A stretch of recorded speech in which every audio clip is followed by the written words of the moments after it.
الحمد لله نحمده ونستعينه ونستغفره ونؤمن به ونتوكل عليه ونعوذ بالله من شرور أنفسنا ومن سيئات أعمالنا من يهده الله فلا مضل له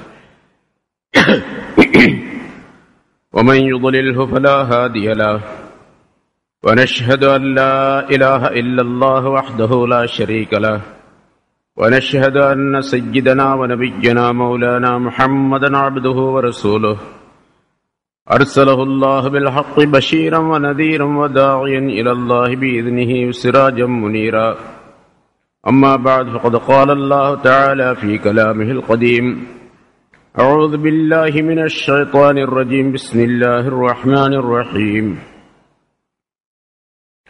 ألف لام را تلك آيات الكتاب المبين إنا أنزلناه قرآنا عربيا لعلكم تعقلون نحن نقص عليك أحسن القصص بما أوحينا إليك هذا القرآن وإن كنت من قبله لمن الغافلين إذ قال يوسف لأبيه يا أبت إني رأيت 11 كوكبا والشمس والقمر رأيتهم لي ساجدين صدق الله العظيم. கணியத்திற்குரிய பெரியோர்களே, சகோதரர்களே, அல்லாஹ் தஆலாவுடைய கிருபையால் 701வது வாரமாக தப்சீருடைய இந்த தொடர் பயான் ஆரம்பிக்கப்படுகிறது. சூரத்து ஹூத் முடிக்கப்பட்டு அல்லாஹ்வினுடைய உதவியால் சூரத் யூசுப் என்பது ஆரம்பிக்கப்பட்டது. இது ஒரு அழகான சூரா, அழகான கதையை கொண்டது, வரலாற்றை கொண்டது என்று அல்லாஹ் தஆலா சொல்லுகின்றார். சூரத் யூசுப் இது மக்காவில் இறங்கியது. 111 ஆயத்துகளை கொண்டது. ரசூலுல்லாஹி ஸல்லல்லாஹு அலைஹி வஸல்லம் அவர்கள் பல வசனங்கள் அல்லாஹ் தஆலாவிலிருந்து கிடைத்த பல வசனங்களை அங்கிருந்த மக்காவாசிகளுக்கு சொல்லிக் கொண்டிருந்தார்கள். அல்லாஹ் தஆலாவைத்தான் வணங்க வேண்டும், தௌஹீதை விடக்கூடாது, இந்த சிலை செய்வங்களை எல்லாம் ஒழிக்க வேண்டும், அதை வணங்கக்கூடாது. அல்லாஹ்வை வணங்குவதற்கு காரணம் அவன்தான் எல்லாவற்றையும் படைத்தவன் என்பதாக சொல்லி வானங்கள் படைத்தது, பூமியை படைத்தது, மற்ற விஷயங்கள் அல்லாஹ்வுடைய குத்ரத், அல்லாஹ்வுடைய அறிவு ஆகியவற்றை எல்லாம் சொல்லிக் கொண்டே இருந்தார்கள். இந்த யூதர்கள் என்ன செய்தார்கள் என்று சொன்னால், யூதர்கள் இருந்தவர்கள் அவர்கிட்ட போய் கேளுங்க, முஹம்மது ஸல்லல்லாஹு அலைஹி வஸல்லம் இடத்துல போய் கேளுங்க, இவர் இப்படியே நிறைய இந்த மாதிரி சட்டங்கள்லாம் சொல்லிக்கிட்டே இருக்கிறாரு, ஏதாச்சும் கதை சொல்லக்கூடாதா, கேட்டா ரொம்ப இன்ட்ரெஸ்டா இருக்குமே, நல்ல கதையா சொன்னார்னா நல்லா இருக்கு அப்படின்னு சொல்லி சில பேர்கிட்ட சொல்லி அனுப்புனாங்க. அந்த கதையில யூசுப் அலைஹிஸ்ஸலாம் அவருடைய கதையை சொல்லக்கூடாதான்னு போய் கேளுங்க அப்படின்னு. அப்ப சில மனிதர்கள் போய் ரசூலுல்லாஹி ஸல்லல்லாஹு அலைஹி வஸல்லம் அவரிடத்துல கேட்டாங்க, நபிமார்கள்ல பலருடைய வரலாற்றை நீங்க சொல்றீங்க, ஆனா யூசுஃபுடைய கதையை மட்டும் இதுவரைக்கும் சொல்லவே இல்லையே. யூசுப் அலைஹிஸ்ஸலாம் அவருடைய கதை ரொம்ப நல்லா இருக்கும்னு நாங்க நினைக்கிறோம், ஏன்னா தௌராத் வேதத்தில் அதை பற்றி சொல்லப்பட்டிருக்குது. அந்த கதையை நீங்க சொன்னீங்கன்னா நல்லா இருக்கும், அவர் எப்படி வாழ்ந்தார், என்ன செஞ்சார் அப்படின்னு சொல்லுங்க அப்படின்னு. அந்த நேரத்தில் அல்லாஹ் தஆலா இந்த ஆயத்தை இறக்கி வைத்தான், இந்த சூறாவை இறக்கி வைத்தான். ஏன்னா சூரத் யூசுப் என்ற யூசுப் அலைஹிஸ்ஸலாமுடைய சரித்திரத்தை முழுமையாக சொல்லக்கூடிய ஒரே சூரா. குர்ஆன்ல பல இடங்கள்ல மூசா அலைஹிஸ்ஸலாம் சொன்னா பல இடங்கள்ல மூசா அலைஹிஸ்ஸலாத்தை பத்தி வருது, துணுக்கா வரும், நிறைய நீங்க கேட்டிருப்பீங்க இது வரைக்கும். அதே மாதிரி ஒவ்வொரு நபிமாருடைய கதைகளும் ஒவ்வொரு இடத்திலும் தனித்தனியாக பல இடங்கள்ல வருது, நிறைய வருது, கொஞ்சம் வித்தியாசத்துல. ஆனா யூசுப் அலைஹிஸ்ஸலாத்துடைய கதை மட்டும், அவருடைய சம்பவம் மட்டும் இந்த ஒரு இடத்துல தான் வருது, வேற குர்ஆன்ல எங்கேயுமே கிடையாது. எந்த இடத்திலையும் யூசுப் அலைஹிஸ்ஸலாத்துடைய சம்பவம் கிடையாது. ஒரே ஒரு இடத்துல ஒரு சூறாவில் நிரப்பமாக அல்லாஹ் தஆலா சொல்லிவிட்டான், வரிசையாக சொல்லுகின்றான் அவருடைய வாழ்க்கையில் ஏற்பட்டதை. அவர்கள் ஆரம்ப குழந்தையாக இருந்த காலத்தில் இருந்து அதுக்கு பின்னால் அவர்கள் எகிப்திலே ஆட்சி செய்யக்கூடிய அந்த நேரம் வரைக்கும் உள்ள கதை அப்படியே வரிசையா அல்லாஹ் தஆலா சொல்லிக் கொண்டே வருகின்றார். அதில் ஆரம்பமாக அல்லாஹ் தஆலா சொல்லுவது அலிஃப் லாம் ரா பிஸ்மில்லாஹிர் ரஹ்மானிர் ரஹீம். அலிஃப் லாம் ரா, இதுக்கு முன்னால் விளக்கம் சொல்லி இருக்கிறோம். இதுக்கு விளக்கம் யாரும், அதாவது சாதாரணமாக அது அவருடைய அனுமானமாகத்தான் சொல்ல முடியுமே தவிர உறுதியாக சொல்ல முடியாது. அதனால்தான் வல்லாஹு அஅலம் பிமுராதிஹி என்று முடித்து விடுவார்கள். அல்லாஹ் தஆலா தான் இதனுடைய கருத்தை தெரிந்தவன் என்பதாக சொல்லி விடுவார்கள். அது மாதிரி அலிஃப் லாம் ரா என்பதற்கு விளக்கம் சொல்லுவாங்க சில பேர். அலிஃப் அப்படின்னு சொன்னா அல்லாஹ், லாம் என்றால் ஜிப்ரீல், ரே என்று சொன்னால் அல்லாஹ்வுடைய பேர் ரஹ்மான் என்பதாக சில பேர், அல்லது ரசூலுல்லாஹி ஸல்லல்லாஹு அலைஹி வஸல்லம் பேர் ரஹீம் என்று வருகின்றது அந்த பேர் என்றெல்லாம் பல கருத்துக்களை சொல்லுவார்கள். ஆனா எதுவுமே உறுதியானதல்ல, முடிவானதல்ல, அனுமானமானதுதான். நம்ம எப்படி நம்ப வேண்டும் என்று சொன்னா அலிஃப் லாம் ரா என்பது முஸ்தபஹாத் இருக்குது, அதுல உள்ளது. அதாவது அர்த்தங்கள் சரியாக தெரிய முடியாத ஆயத்துகள் சில இருக்கின்றன, அது அல்லாஹ்வுக்கு தான் தெரியும். அந்த மாதிரி ஆயத்துகள்ல உள்ளது இது. ஆனா ஒரு ஆயத், குர்ஆன்ல உள்ள ஒரு ஆயத் என்பதாக நம்ப வேண்டும். அலிஃப் லாம் ரா தில்க ஆயாத்துல் கிதாபில் முபீன். இவை சொல்லப்படக்கூடிய, இவை பின்னால் சொல்லப்படக்கூடிய இவை தெளிவான வேதத்தினுடைய வசனங்களாகும். தெளிவான வேதத்தினுடைய வசனங்களாகும். இவை பின்னால் சொல்லப்படக்கூடியவை தெளிவான வேதத்தினுடைய வசனங்கள். தெளிவான என்று சொன்னால் ஹலால் ஹராம், ஹலால் எது, ஹராம் எது என்று தெளிவுபடுத்தக்கூடியது. சட்டங்கள் எது, எல்லைகள் எது, மார்க்கத்தினுடைய எல்லைகள் எது, நேர்வழி எது, தவறான வழி எது, நன்மை எது, பாவம் எது என்பது பற்றியுள்ள விஷயங்களை எல்லாம் தெளிவுபடுத்தக்கூடிய வேதத்தின் வசனங்கள் இவை என்பதாக ஆரம்பத்தில் அல்லாஹ் தஆலா குறிப்பிடுகின்றான். சூரை யூசுப் இருக்கின்றதை பொதுவாக இப்ப சூரத்து ஹூதுக்கு சொன்னமே, அது மாதிரி ஒவ்வொரு சூறாவுக்கும் சில சிறப்புகளை ரசூலுல்லாஹி ஸல்லல்லாஹு அலைஹி வஸல்லம் சொல்லி இருக்கின்றார்கள். பின்னால் உள்ள உலமாக்களும் அதை வலியுறுத்தி பல கருத்துக்களை சொல்லி இருக்கின்றார்கள். ஹஜ்ரத் உபய் இப்னு கஅப் ரலியல்லாஹு தஆலா அவர்கள் சொல்லுகின்றார்கள், ரசூலுல்லாஹி ஸல்லல்லாஹு அலைஹி வஸல்லம் அவர்கள் சொன்னதாக சொல்லுகின்றார்கள். இதுல யூசுப் அலைஹிஸ்ஸலாம் அவர்கள் அடிமையாக ஆக்கப்பட்டு எகிப்திலே ஒரு அரசருடைய வீட்டிலே, அந்த முதன் மந்திரியுடைய வீட்டிலே அவர்கள் இருந்தார்கள் என்ற வரலாறு சொல்லப்படுகின்றது. அதிலிருந்து சம்பவம் பெரியது, பின்னால வரிசையா சொல்லுவோம். இப்ப அடிமையாக இருக்கக்கூடிய நேரத்தில் அவர்கள் எப்படி நடந்து கொண்டார்கள், எப்படி வாழ்ந்திருந்தார்கள் என்ற சம்பவங்கள் எல்லாம் நிறைய இருக்கின்றன. இதிலிருந்து அடிமைகளாக யார் இருக்கின்றார்களோ அவர்கள் தெரிந்து கொள்ளக்கூடிய, படித்துக் கொள்ளக்கூடிய பல பாடங்கள் இருக்கின்றன. அதனால் ஸல்லல்லாஹு அலைஹி வஸல்லம் சொன்னார்கள், அல்லிமு அர்காஅக்கும் சூரத்த யூசுப்.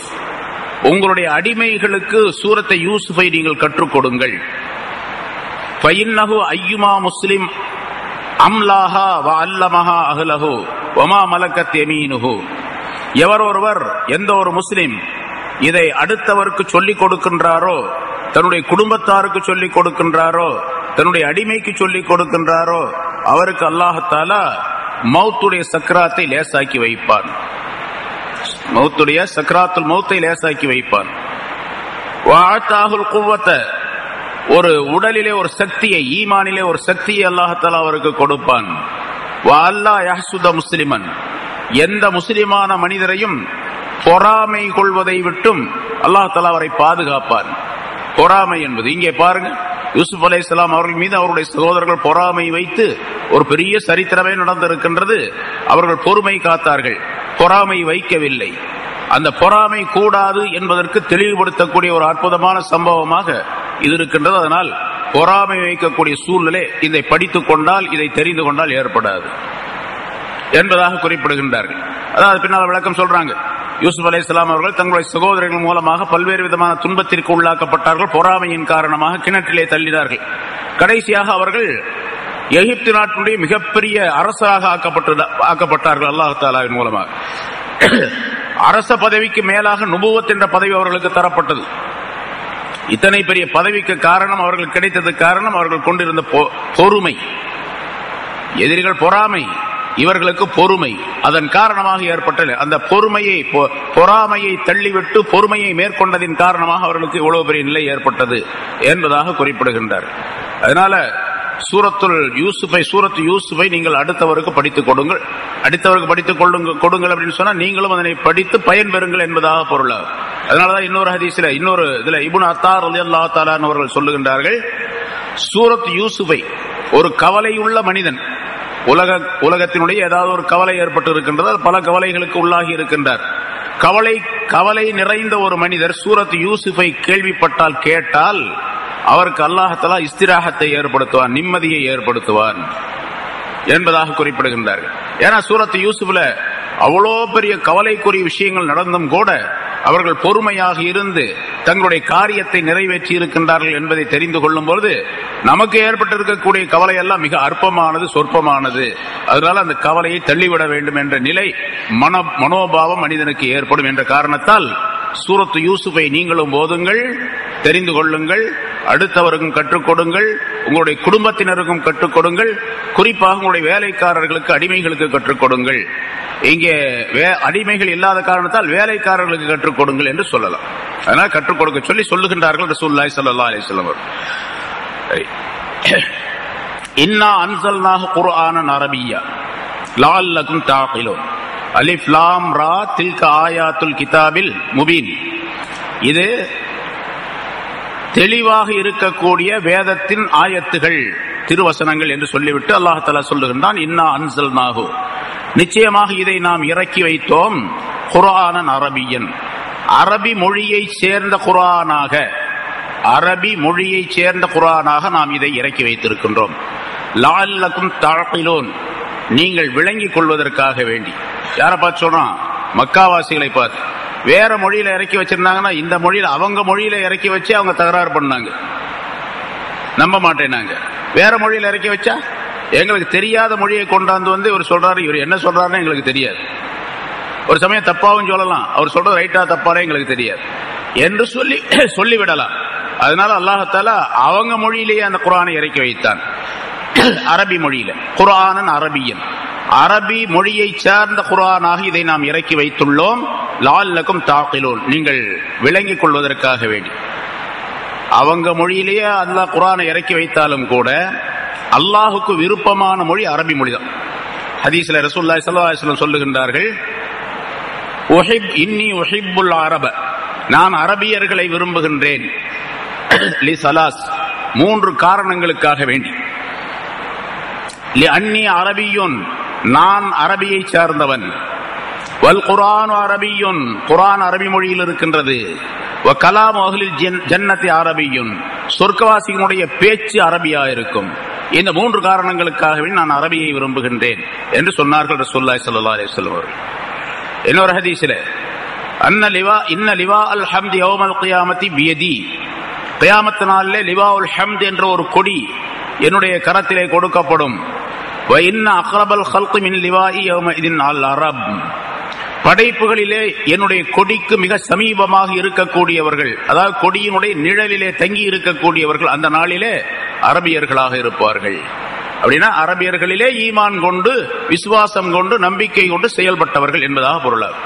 சஹாபாக்களை குறித்து ரசூலுல்லாஹி ஸல்லல்லாஹு அலைஹி வஸல்லம் சொல்லி காட்டுகின்றார்.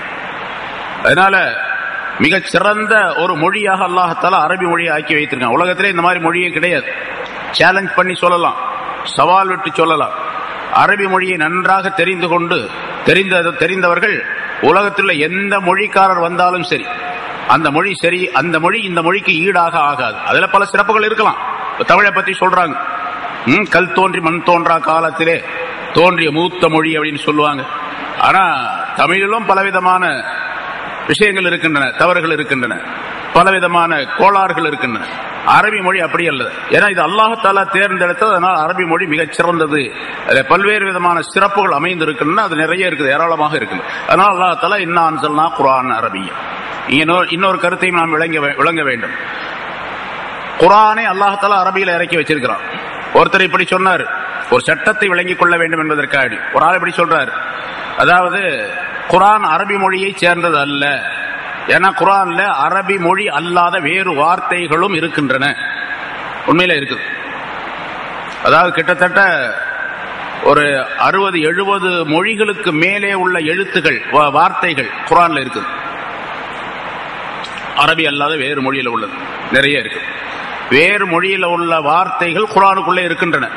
என்ன இன்ஷா அல்லாஹ் அடுத்த வாரம் முடிஞ்சா அது சில வார்த்தைகள் சொல்லுவோம். சரி, இப்ப அதனால குர்ஆன் அவர் சொல்றாரு, அதை படிச்சுட்டு வந்த ஒரு ஆள் சொல்றாரு, குர்ஆனுக்குள்ளே அரபி அல்லாத மொழியும் இருக்கின்றது என்ற காரணத்தினால் குர்ஆனை முழுமையாக அரபி மொழி என்று சொல்ல முடியாது, நான் சொல்ல மாட்டேன் அப்படின்னு ஒருத்தர் சொல்றாருன்னு வச்சுங்க, அவர் காஃபிர் ஆயிடுவார்.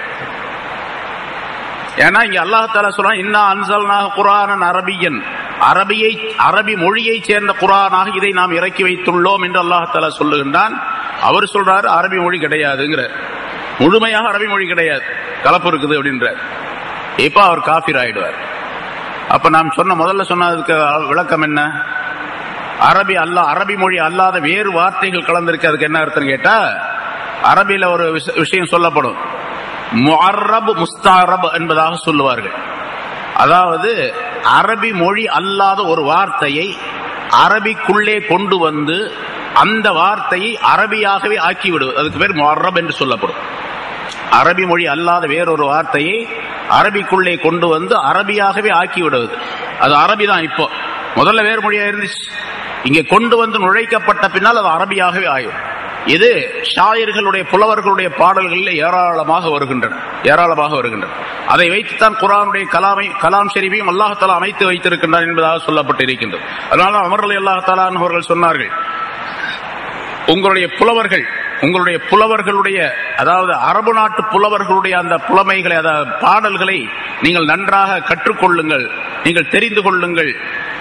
ஏனென்று சொன்னால் அந்த பாடல்களில் தான் உங்களுடைய ரப்புடைய கலாமுக்கு விளக்கம் இருக்கின்றது என்பதாக சொன்னார். ரப்புடைய கலாமுக்கு விளக்கம் அந்த பாடல்களிலே இருக்கின்றது என்பதாக சொன்னார். குர்ஆன்ல இப்னு அப்பாஸ் ரலியல்லாஹு தஆலா அன்ஹு அவர்களிடத்திலே ஒரு தடவை ஒரு கேள்வி கேட்கின்றார். அந்த கேள்வி கிட்டத்தட்ட 200 கேள்விகளை கேட்கின்றார். 200 கேள்விகளுக்கும் 200 பாடல்களை சொல்லி காட்டுகின்றார்கள். இந்த ஆயத்து, இந்த வார்த்தை அந்த பாடலிலே இருக்கின்றது, அந்த ஷாயிர், அந்த கவிஞர் இந்த வார்த்தை அங்கே பயன்படுத்தி இருக்கின்றார், ஆகவே இந்த வார்த்தைக்கு இன்னதுதான் அர்த்தம் என்பதாக சொல்லுகின்றார். அரபி மொழி, அதனால குர்ஆன் அரபி என்று ஒப்புக்கொள்ள வேண்டும். அடுத்த மொழி வந்து இங்கே சேர்ந்திருந்தால் இது அரபியாக ஆக்கப்பட்டது என்ற காரணத்தினால் இன்னா அன்ஸல்னாஹு குர்ஆனன் அரபிய்யா என்பதாக சொல்லுகின்றான் என்பதாக குறிப்பிடப்படுகிறது. அதாவது இப்படி சொல்லுவார்கள், அல்லாஹ் தஆலா வேதத்திலே சிறந்த வேதத்தை, அஷ்ரஃபுல் குதுப், வேதங்களிலே சிறந்தது குர்ஆன், அஷ்ரஃபுல் லுகாத், மொழிகளிலே சிறந்த மொழி, அஷ்ரஃபுல் ருசுல், தூதர்களிலே சிறந்தவர், அஷ்ரஃபுல் மலாயிகா, மலக்குகளிலே சிறந்தவர், அஷ்ரஃபுல் பிகா, இடங்களிலே சிறந்தது, அஷ்ரஃபுல் ஷுஹூர், மாதங்களிலே சிறந்தது. அதாவது வேதங்களிலே சிறந்த அன்ஸல அஷ்ரஃபுல் குதுபி, அல்லாஹ் அன்ஸலல்லாஹு அஷ்ரஃபுல் குதுப், வேதங்களில் சிறந்ததை அல்லாஹ் தஆலா மொழிகளிலே சிறந்ததை கொண்டு இறக்கி வைத்தான். அலா அஷ்ரஃபில் ருசுலி, தூதர்களிலே மிகச் சிறந்தவரின் மீது, அஷ்ரஃபில் மலாயிகா, மலக்குகளிலே மிகச் சிறந்தவரின் மூலமாக, ஜிப்ரீல் அலைஹிஸ்ஸலாம் அவர்கள் மூலமாக, ஃபி அஷ்ரஃபில் பிகா, உலக இடங்களிலேயே மிகச் சிறந்த ஒரு இடத்திலே, வஃபி அஷ்ரஃபி ஷுஹூர், மாதங்களிலே சிறந்த மாதத்திலே இறக்கி வைத்தான் என்பதாக சொல்லப்படும். அதாவது இந்த வேதம் சிறந்த வேதம், இந்த மொழி சிறந்த மொழி, இது கொடுக்கப்பட்ட தூதர் சிறந்த தூதர், இதை கொண்டு வந்து கொடுத்த மலக்கானவர் மிகச் சிறந்த மலக்கு ஜிப்ரீல் அலைஹிஸ்ஸலாம் அவர்கள், இடம் மக்கா நகரம் மிக புனிதமானது, ஊர்களிலேயே மிகச் சிறந்த ஊர் அது. அதே மாதிரி மாதங்களிலே சிறந்த மாதம் ரமலான் மாதம், ரமலான் மாதத்திலே அல்லாஹ் தஆலா இதை இறக்கி வைத்தார் என்பதாக சொல்லப்படும். சரி, இன்னா அன்ஸல்னா குர்ஆனன் அரபியன் லஅல்லகும் தாகிலூன் என்று சொல்லிவிட்டு அடுத்த அந்த கதையை, சம்பவத்தை அல்லாஹ் தஆலா ஆரம்பிக்கின்றார். நஹ்னு நகுஸ்ஸு அலைக அஹ்ஸனல் கஸஸ், நாம் உமக்கு அழகான சம்பவத்தை சொல்லி காட்டுகின்றோம் என்று அல்லாஹ் தஆலா ஆரம்பிக்கிறார். இன்ஷா அல்லாஹ் அடுத்த வாரம் சம்பந்தப்பட்ட விஷயங்களை பார்ப்போம். சூரத் ஹூத் முடிக்கப்பட்டு அல்லாஹ்வினுடைய உதவியால் சூரத் யூசுப் என்பது ஆரம்பிக்கப்பட்டது. இதற்கு முன்னால் சூரே யூசுஃபினுடைய ஆரம்ப சில விளக்கங்கள் சொல்லப்பட்டன. சூரத் யூசுஃபிலே ஏராளமான படிப்பினைகள் மனித குலத்திற்கு வழங்கப்பட்டிருக்கின்றன. சூரத் யூசுஃபை ஒரு மனிதர் ஓதினால் அவர் மிக தெளிவுடையவராக, உலக வாழ்க்கையை பற்றி நன்காக தெரிந்தவராக, மரண நேரத்தில் ஏற்படக்கூடிய பிரச்சனைகளை, சிரமங்களை அல்லாஹ் தஆலா அவரை விட்டும் லேசாக்கக்கூடிய நிலையில் உள்ளவராக அவர் ஆகிவிடுவார். அதே போன்று சூரத் யூசுஃபை எவர் ஒருவர் வழக்கமாக ஓதி வருகின்றாரோ அவரை எவரும் பொறாமை கொள்ள முடியாது, அவர் மீது யாரும் பொறாமை கொள்ள மாட்டார் என்பதாகவும் ரசூலுல்லாஹி ஸல்லல்லாஹு அலைஹி வஸல்லம் சொன்னார்கள். யூதர்கள் சிலர் கேட்டார்கள். அவருடைய கேள்விக்கு பதிலாக அல்லாஹ் தஆலா சூரத்து யூசுஃபை இறக்கி வைத்தான். அதை கேட்ட அந்த யூதர்கள் சில பேர் இஸ்லாத்திலே வந்தார்கள், இணைந்தார்கள் என்பதாகவும் சொல்லப்பட்டிருக்கின்றது. சூரத் யூசுஃபை ஓதுகின்றவர் பலவிதமான படிப்பினைகளை பெறக்கூடிய நிலை உடையவராக ஆகிவிடுவார் என்பதாகவும் குறிப்பிடுகின்றார்கள். தில்க ஆயா அலிஃப் லாம் ரா தில்க ஆயாத்துல் கிதாபில் முபீன், இது தெளிவான வேதத்தினுடைய வசனங்கள் என்பதாக அல்லாஹ் தஆலா குறிப்பிடுகின்றான். பொதுவாக திருக்குர்ஆனை பற்றி உள்ள ஒரு செய்தியை முதலாவதாக அல்லாஹ் தஆலா தெரிவிக்கின்றான். இங்கே சொல்லப்படக்கூடிய விஷயங்கள் சில ஆயத்துகள், சில வசனங்கள், அது இந்த வேதத்தினுடைய வசனங்கள். வசனங்கள் என்று சொன்னால் அல்லாஹ் தஆலாவினுடைய திருவசனங்கள், அது வேதத்தின் வசனங்களாக வழங்கப்பட்டிருக்கின்றன. அந்த வேதம் எப்படிப்பட்டது என்பதை அல் முபீன் என்ற வார்த்தையின் மூலமாக அல்லாஹ் தஆலா விளக்குகின்றான். தெளிவான வேதம், எந்த விதமான களங்கமும் கிடையாது, எந்த விதமான மாறுபாடும் கிடையாது, எந்த விதமான கோளாறும் கிடையாது, சிக்கல் சிரமங்கள் எதுவுமே கிடையாது, கருத்து வேறுபாடு உள்ளதும் கிடையாது. மனிதர்கள் இதை ஏற்றுக்கொண்டால் தெளிவான வழியை அது காட்டும், தெளிவான வாழ்க்கை முறையை அது உண்டாக்கி தரும். ஆகவே தெளிவான வேதத்தினுடைய வசனங்கள் இவை என்று அல்லாஹ் தஆலா குறிப்பிடுகின்றான். அடுத்து இன்னா அன்ஸல்நாஹு குர்ஆனன் அரபிய்யா, நாம் இதனை அரபி மொழியைச் சேர்ந்த குர்ஆனாக இறக்கி வைத்தோம் என்று சொல்லுகின்றான். பொதுவாக மனிதர்கள் தங்களுக்குள்ள கருத்துக்களை பரிமாறிக்கொள்வதற்கு மொழி என்பது அவசியமானது.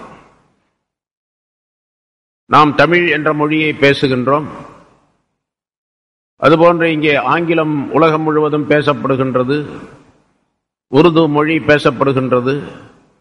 2000த்திற்கும் மேற்பட்ட மொழிகள் உலகத்திலே இருக்கின்றன. மொழி என்பது ஒரு மனிதனுடைய கருத்தை இன்னொரு மனிதன் விளங்கிக் கொள்வதற்குரிய சாதனமாக அல்லாஹ் தஆலா அமைத்து வைத்திருக்கின்றான். உலகத்திலே எத்தனையோ ஜீவராசிகள், உயிரினங்கள் இருக்கின்றன. அவையெல்லாம் மனிதன் பேசுவதை போன்று பேசுவதில்லை. மனிதனுக்கு தனி ஒரு ஆற்றலையும் அழகான மொழியையும் பேசும் திறனையும் அல்லாஹ் தஆலா தந்திருக்கின்றான். ஒவ்வொருவரும் அவரவருடைய மொழியிலே தெளிவுபட பேசி தங்களுடைய கருத்தை அடுத்தவருக்கு சொல்லிக் கொள்ளுகின்றார்கள். உயிரினங்களிலே பல உயிரினங்கள் மொழி என்பது இல்லாமல் அதனுடைய ஒரு விதமான சப்தத்தின் மூலமாக தங்களுடைய கருத்துக்களை பரிமாறிக் கொள்ளுகின்றன.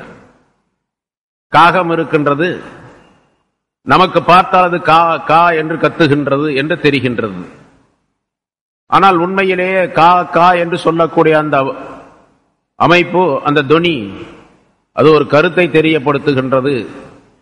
அடுத்த காகம் அதனை விளங்கிக் கொள்ளுகின்றது. ஒரு குருவி கீச் என்று சப்தமிடுகின்றது என்று சொன்னால் அது மற்ற குருவி அதனை விளங்கிக் கொள்ளுகின்றது, என்ன சொல்லுகின்றது என்பதை. அதே போன்று ஒவ்வொரு பிராணியும், நாய் குலைக்கின்றது என்று குலைக்கின்றது என்று சொன்னால், குறைக்கின்றது என்று சொன்னால், குறைக்கின்ற அந்த நாய் ஒரு விதமான பாஷையை தெரியப்படுத்துகின்றது. அந்த பாஷை அடுத்த நாய்க்கு தெரியும். அது சண்டை போடுகின்றதா அல்லது சமாதானமாக பேசுகின்றதா என்று அதனுடைய குரலை கொண்டு, குறைப்பதை கொண்டு மற்ற நாய்கள் விளங்கிக் கொள்ளும். இதுபோன்று உலகத்தில் உள்ள எல்லா பிராணிகளும் நமக்கு பார்த்தால் அது ஒரே மாதிரி தெரியும். யானை பிளிறுகின்றது என்று சொல்லுவோம், யானையுடைய சப்தமும் அதற்கு ஒரு மொழியாகும். அல்லாஹ் தஆலா அருளி இருக்கக்கூடிய ஏராளமான ஞாமத்துகளிலே, பாக்கியங்களிலே மொழி என்பது மிக முக்கியமானது. மொழி என்பது இல்லாவிட்டால் ஒரு மனிதன் இன்னொரு மனிதனுக்கு தன்னுடைய கருத்தை தெரிவிப்பது என்பது சிரமமாக ஆகிவிடும். ஆனால் அதற்கு ஊடகமாக அல்லாஹ் தஆலா, நான் ஒரு மொழியிலே ஒரு விஷயத்தை சொல்லுகின்றேன் என்றால், நான் சொல்லக்கூடிய இந்த விஷயத்தை என்னுடைய இந்த மொழியின் மூலமாக உங்களுடைய உள்ளத்திலே பதிய வைப்பதற்கு உங்களுடைய காதுகள் வழியாக அல்லாஹ் தஆலா அதை உள்ளே அனுப்புகின்றான். ஆனால் நான் சொல்லுகின்ற இந்த பேச்சு உங்களுடைய காதுக்குள்ளே உள்வாங்கப்பட்டு பிறகு நெஞ்சுக்குள்ளே சென்று அது இதயத்திலே பதிய வேண்டும் என்று சொன்னால் வெளிப்படையாக இருக்கக்கூடிய ஒரு ஊடகம் கட்டாயம் தேவை. அதுதான் காற்று என்பது. காற்று இல்லாவிட்டால் நான் சொல்லக்கூடிய மொழி வார்த்தை உங்களுடைய காதுகளிலே விழாது. காற்றில்லாத வெற்றிடத்திலே போய் நின்று கொண்டு சுமார் 100 மைல்கள் 160 கிலோமீட்டருக்கு அப்பால் மேலே போன பின்னாலே காற்று மண்டலம் கிடையாது. காற்றில்லாத அந்த இடத்திலே போய் நின்று கொண்டு ஒருவர் பேசினால் இன்னொருவருக்கு கேட்காது. அவர் பக்கத்தில் இருந்தாலும் சரி, அவருக்கு கேட்காது. காற்றினுடைய துணை கொண்டுதான் நான் பேசுகின்ற மொழி உங்களுடைய காதுகளை எட்டுகின்றது. ஆக மொழி என்பது மனிதனுடைய கருத்தை தெரிவிப்பதற்காக இருந்தாலும் கூட அதை சேர்த்து வைப்பது காற்று என்ற மிகப்பெரிய ஞானத்தாக இருக்கின்றது என்பதை காணுகின்றோம். இதுபோன்ற ஏராளமான விஷயங்கள் மொழி சம்பந்தப்பட்டவையாக சொல்லப்பட்டு இருக்கின்றன. உலகத்திலே எல்லா பிராணிகளும் அவை எப்பொழுது பிறக்கின்றதோ அதிலிருந்தே தங்களுடைய மொழியை கற்றுக்கொள்ளுகின்றன, தானாகவே கற்றுக்கொள்ளுகின்றன. எந்த வாத்தியாரும் எந்த ஆசிரியரும் தேவையில்லை. ஆனால் மனிதன் தன்னுடைய மொழியை கற்றுக்கொள்வதற்கு ஒரு ஆசிரியர் தேவை. சரி, முதல் மனிதருக்கு யார் ஆசிரியர்? முதல் மனிதர் ஆதம் அலைஹிஸ்ஸலாம் அவர்கள். அவர்களுக்கு ஆசிரியர் அல்லாஹ் தஆலா. அதை அல்லாஹ் குர்ஆனிலே சொல்லுகின்றான். ஆரம்பத்திலே சொல்லப்பட்டது வஅல்லம ஆதமல் அஸ்மா குல்லஹா. ஆதம் அலைஹிஸ்ஸலாம் அவர்களுக்கு நாம் அல்லாஹ் தஆலா மொழிகளை கற்றுக் கொடுத்தான் என்பதாக. அல்லம ஆதமல் அஸ்மா, பெயர்களை கற்றுக் கொடுத்தான் என்று அல்லாஹ் தஆலா சொல்லுகின்றான். அவர்களுக்கு எந்த பெயர்கள் தேவையோ, எந்தெந்த பெயர்கள் அந்த காலத்திலே இருந்தனவோ, மிக முக்கியமாக எந்த பெயர்கள் தேவைப்படக்கூடியவையாக இருந்தனவோ அந்த பெயர்கள் அனைத்தையும் ஆதம் அலைஹிஸ்ஸலாம் அவர்களுக்கு கற்றுக் கொடுத்தான். ஆதம் அலைஹிஸ்ஸலாம் அவர்களுக்கு ஒரு ஆசிரியர் உண்டு, அவன் அல்லாஹ் தஆலா. பிறகு ஆதம் அலைஹிஸ்ஸலாம் அவர்கள் அந்த மொழிகளை தங்களுக்கு கற்றுக் கொடுக்கப்பட்ட அந்த மொழிகளை எல்லாம் தங்களுடைய மனைவி மக்களுக்கு கற்றுக் கொடுத்தார்கள். ஹவ்வாவுக்கு கற்றுக் கொடுத்தார்கள், தங்களுக்கு பிறந்த குழந்தைகளுக்கு கற்றுக் கொடுத்தார்கள். மொழி இப்படி உருவாகி வந்தது. உலகத்தில் உள்ள 2000க்கு மேற்பட்ட மொழிகளிலே அரபு மொழி என்பது மிக வளமானது, மிக அற்புதமானது. சென்ற முன்னால் உள்ள அந்த கருத்துகளிலும் விளக்கம் சொல்லப்பட்டது. ரசூலுல்லாஹி ஸல்லல்லாஹு அலைஹி வஸல்லம் அவர்கள் சொன்னார்கள், இன்னி உஹிப்புல் அரப், நான் அரபி மொழியை விரும்புகின்றேன். ஏனென்று சொன்னால் அரபியுன், நிச்சயமாக நான் அரபியாக இருக்கின்றேன். வல் குர்ஆன் அரபியுன், குர்ஆனும் அரபி மொழியில் உள்ளதாக இருக்கின்றது. வ கலாமு அஹ்லில் ஜன்னத்தி அரபியுன், சொர்க்கவாசிகளுடைய பேச்சும் அரபி மொழியாக இருக்கும். ஆகவே நான் அரபி மொழியை விரும்புகின்றேன் என்று ரசூலுல்லாஹி ஸல்லல்லாஹு அலைஹி வஸல்லம் சொன்னார்கள். மனிதர்களுக்கெல்லாம் தலைவர், படைப்பினங்களுக்கு தலைவராகிய ரசூலுல்லாஹி ஸல்லல்லாஹு அலைஹி வஸல்லம் அவர்கள் ஒரு மொழியை விரும்பி இருக்கின்றார்கள் என்று சொன்னால் அந்த மொழி உலகம் முழுவதும் விரும்பப்படக்கூடிய மொழியாக இருக்க வேண்டும், உலகம் முழுவதும் போற்றப்படக்கூடிய மொழியாகத்தான் இருக்க வேண்டும். ஏனென்றால் 3 காரணங்களை சொல்லுகின்றார்கள். நான் அரபி, குர்ஆன் அரபி மொழி, சொர்க்கவாசியினுடைய மொழி அரபி என்பதாக. இன்னொரு ஹதீஸிலே இப்படியும் சொல்லப்பட்டு இருக்கின்றது, இன்ன லிவா அல் ஹம்தி யௌமல் கியாமத்தி பியதி வ இன்ன அக்ரபல் ஹல்கி மின் லிவாஇ யௌமைதின் அல் அரப். கியாமத் நாளில் எனக்கு ஒரு கொடி கொடுக்கப்படும், அதை நான் என்னுடைய கையிலே பிடித்திருப்பேன். அந்த கொடிக்கு பெயர் லிவாஉல் ஹம்த் என்பதாக சொல்லப்படும். ஹம்த் புகழ் கொடி என்பதாக சொல்லப்படும். அந்த கொடிக்கு கீழே முதலாக இடம் பெறுபவர்கள் அரபியர்கள் என்பதாக ரசூலுல்லாஹி ஸல்லல்லாஹு அலைஹி வஸல்லம் சொன்னார். கொடியினுடைய நிழலிலே இருக்கக்கூடிய முதல் இடம் பெறக்கூடியவர்கள் அரபி மொழி படி அரபி இனத்தைச் சேர்ந்தவர்கள் என்பதாக சொன்னார். அதாவது ஈமான் கொண்டு அரபியர்களாக யார் இருக்கின்றார்களோ அவர்களை சார்ந்தவர் என்பதாக சொன்னார். ஆகவேதான் உலகத்திலே மிகச் சிறப்பான வேதம், மிகச் சிறப்பான மொழியாகிய அரபு மொழியிலே இறக்கப்பட்டது என்ற விவரமும் இதற்கு முன்னால் உள்ள விளக்கங்களிலே சொல்லப்பட்டது. அப்படி அல்லாஹ் தஆலா குர்ஆனை அரபி மொழியிலே இறக்கி வைத்து, மிக நுணுக்கமான மொழி. ஒரு வார்த்தை என்று சொன்னால் அந்த வார்த்தைக்குள்ளே ஏராளமான கருத்துகள் வேறு எந்த மொழியிலும் அந்த மாதிரி பார்க்க முடியாது. நிறைய முன்னாலும் ஆரம்பத்திலே சூரத்துல் பக்ராவிலே விளக்கம் சொல்லி இருக்கின்றோம். உதாரணமாக தமிழிலே ஒரு வார்த்தை என்று எடுத்துக் கொள்வோம். வந்தான் என்று சொன்னால் வானா என்ற அந்த எழுத்தை எடுத்துவிட்டு இந்தான் என்று சொன்னால் அர்த்தமே வராது. அல்லது வானா இந்தன்னா எடுத்துவிட்டு தான் என்று சொன்னால் ஒரு சமயம் ஒரு வார்த்தை ஒரு அர்த்தம் வரும். தான் என்று சொன்னால் நான் என்பதாக சொல்லலாம். தானாவை எடுத்து விட்டால் அப்புறம் பிறகு அதுக்கு வாசிக்கவே முடியாது. வெறும் இன்னன்னாவை வைத்துக் கொண்டு அர்த்தமும் சொல்ல முடியாது. ஆனால் அரபி மொழி அப்படி அல்ல. ஒரு வார்த்தை என்றால் அந்த வார்த்தையில ஒரு எழுத்து போக்கப்பட்டால் அந்த மீதி இருக்கக்கூடிய எழுத்திலே இன்னொரு அர்த்தம் வரும். 2 எழுத்துக்கள் போக்கப்பட்டால் வேறொரு அர்த்தம் வரும். 3வது எழுத்து போக்கப்பட்டாலும் ஒரு அர்த்தம் வரும். 5, 6 எழுத்துக்கள் கொண்ட ஒரு வார்த்தை என்று சொன்னால் கடைசியாக இருக்கக்கூடிய ஒரு எழுத்தை கொண்டும் கூட ஒரு வார்த்தையினுடைய அர்த்தத்தை கணிக்க முடியும். உதாரணமாக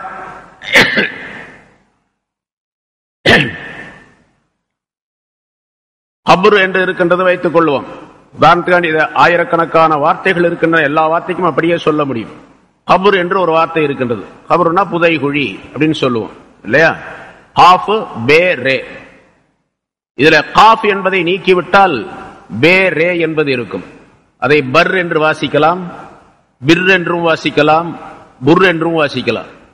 பர் என்று சொன்னால் கரை என்பதாக பொருள். கரை, கடல் கரை, அது கரை.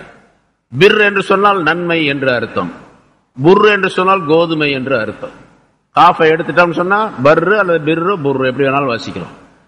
சரி, நடுவில் இருக்கக்கூடிய பேயை எடுத்துட்டீங்க, ஹாஃப் ரே மட்டும் இருக்குது, கர் என்று வாசிக்கலாம். கர்னா குளிர்ச்சின்னு அர்த்தம். அல்லது கிர் என்றும் வாசிக்கலாம், அதுக்கு வேற ஒரு அர்த்தம் இருக்கும். அல்லது குர் என்று சொல்ல வாசிக்கலாம், அதுக்கு ஒரு அர்த்தம் இருக்கின்றது. அல்லது கடைசி எடுத்து ரே எடுத்துட்டீங்க, ஹாஃப் பே இருக்கும். அப்ப அல்லது கிப்ப குப்ப என்று வாசிக்கலாம், அதுக்கு அர்த்தம் இருக்கின்றது. இப்படி ஒரு எழுத்தை எந்த எழுத்தை எடுத்து விட்டாலும் சரி அதற்கு அர்த்தம் உண்டு. அல்லாஹுக்கு சொல்லப்படுகின்றது அல்லவா? முன்னால் நிறைய பல தடவை சொல்லி இருக்கிறேன். அல்லாஹ் என்று சொன்னால் அலிஃப்ல இருக்க, அல்லாஹ் என்பதில் இருக்கக்கூடிய 5 எழுத்து, அல்லாஹ்ல 5 எழுத்து, அலிஃப், ரா, லாமு, 2 லாமு, ஒரு அலிஃப், ஒரு ஹே, 3 லாம் வரும். அல்லாஹ் என்பதில் 3 லாம் வரும். ஒரு அலிஃப், ஒரு ஹே, 5 எழுத்து மொத்தம் அல்லாஹ் என்பதில். அலிஃபை எடுத்து விட்டால் லில்லாஹி என்று வாசிக்கலாம். லில்லாஹில உள்ள முதல் லாமை எடுத்து விட்டால் லஹு என்று வாசிக்கலாம். லில்லாஹி என்று சொன்னால் அல்லாஹுக்காகவே, லஹு என்று சொன்னால் அவனுக்காக என்பதாக அர்த்தம். லஹு என்பதிலே உள்ள லாமை எடுத்து விட்டாலும் கூட ஹூ என்று வாசிக்கலாம். ஹூ என்று சொன்னால் அவன் அப்படின்னு அர்த்தம். எந்த எழுத்தை எடுத்தாலும் அல்லாஹுவையே குறிக்கக்கூடிய ஒரு வாசகமாக, ஒரு வார்த்தையாக அல்லாஹ் தஆலா அல்லாஹ் என்ற வார்த்தையை அமைத்து வைத்திருக்கிறான், தனக்கு பெயராக ஆக்கி வைத்திருக்கின்றான் என்று சொல்லப்பட்டது. இதுபோன்று குர்ஆனிலே அரபி மொழியிலே எந்த எழுத்தை எடுத்துக்கொண்டாலும் சரி, ஹசன் என்று இருக்கின்றது, அதிலே உள்ள ஹேயை எடுத்துவிட்டால் சின் என்பதாக சொல்லுவோம். சின் என்று சொன்னால் வயது என்ற அர்த்தமும் உண்டு, பல் என்ற அர்த்தமும் உண்டு. இது மாதிரி எந்த வார்த்தை எடுத்துக்கொண்டாலும் சரி, ஒரு எழுத்தை நீக்கினால் ஒரு அர்த்தம் வரும், வேறொரு அர்த்தம் வரும். இன்னொரு எழுத்தை நீக்கினால் வேறொரு அர்த்தம் வரும். 4 எழுத்துக்கள் உள்ளதிலே 2 எழுத்தை நீக்கினால் மீதி 2 எழுத்துக்கு ஒரு அர்த்தம் வரும். கடைசியிலும் ஆரம்பத்திலும் இருக்கக்கூடிய 2 எழுத்துக்களை சேர்த்தால் வேறொரு அர்த்தம் வரும். இப்படி பல அர்த்தங்கள் ஒரு வார்த்தையிலே வரக்கூடிய ஒரு மொழி உலகத்திலே வேறு எதுவுமே கிடையாது.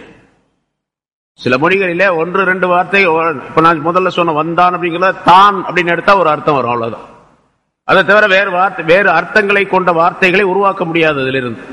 இது போன்று எந்த வார்த்தைகளை சொன்னாலும், அது ஆங்கிலத்தில் இருந்தாலும் சரி, உருதுவில் இருந்தாலும் சரி, வேறு எந்த மொழியில் இருந்தாலும் சரி, அரபு மொழி சம்பந்தப்பட்டதாக அதிலே இருந்தால்தான் அந்த வார்த்தையில வேறொரு கருத்தை கொண்டு வர முடியுமே தவிர எல்லாரும் முடியாது. அப்படிப்பட்ட அற்புதமான மொழி அரபு மொழி என்பது. பொதுவாக மொழி என்பது மனித இனத்திற்கு சொந்தமாக அல்லாஹ் தஆலா ஆக்கி தந்திருக்கின்றான்.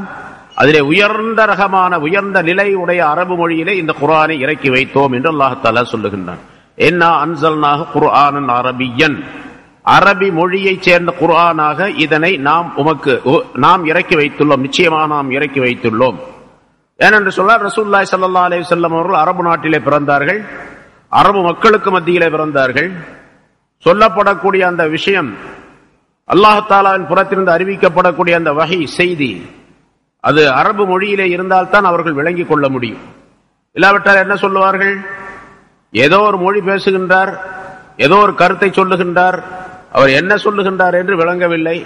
அவர் எதை சொல்லுகின்றாரோ அதுதான் சட்டம். அவர் எதை சொல்லுகின்றாரோ அதைத்தான் கேட்க வேண்டும். நமக்கு ஒன்றுமே புரியவில்லை என்பதாக சொல்லிவிடுவார்கள். அவர்கள் புரியக்கூடிய அரபு மொழியில இறக்கி வைத்தே அவர்கள் அதனை மறுத்தார்கள். அதற்கு பல்வேறு விதமான காரணங்களை சொன்னார்கள். மறுப்பதற்காக வேண்டி பல காரணங்களை எல்லாம் சொன்னார்கள். அரபு மொழியிலே இறக்கி வைக்கப்பட்ட நேரத்திலே குர்ஆனை உண்மையிலேயே அவர்கள் மிகப்பெரிய ஆற்றல் உள்ளது என்பதாக நம்பினார்கள். ஆனாலும் பிடிவாதத்தின் காரணமாக, தங்களுடைய பொறாமையின் காரணமாக, தங்களுடைய தவறான கொள்கைகளின் காரணமாக அதனை மறுத்துக் கொண்டிருந்தார்கள் என்ற வரலாற்றை எல்லாம் நாம் பார்க்கின்றோம். ஆக அப்படிப்பட்ட அல்லாஹ்தாலா, அப்படிப்பட்ட மொழியிலே அல்லாஹ்தாலா இந்த அற்புதமான குர்ஆனை இறக்கி வைத்ததாக முதலாவதாக குறிப்பிடுகின்றான். சொல்லிவிட்டு லஅல்லக்கும் தாகிலூன், நீங்கள் விளங்கிக் கொள்வதற்காக வேண்டி என்றும் சொல்லுகின்றான்.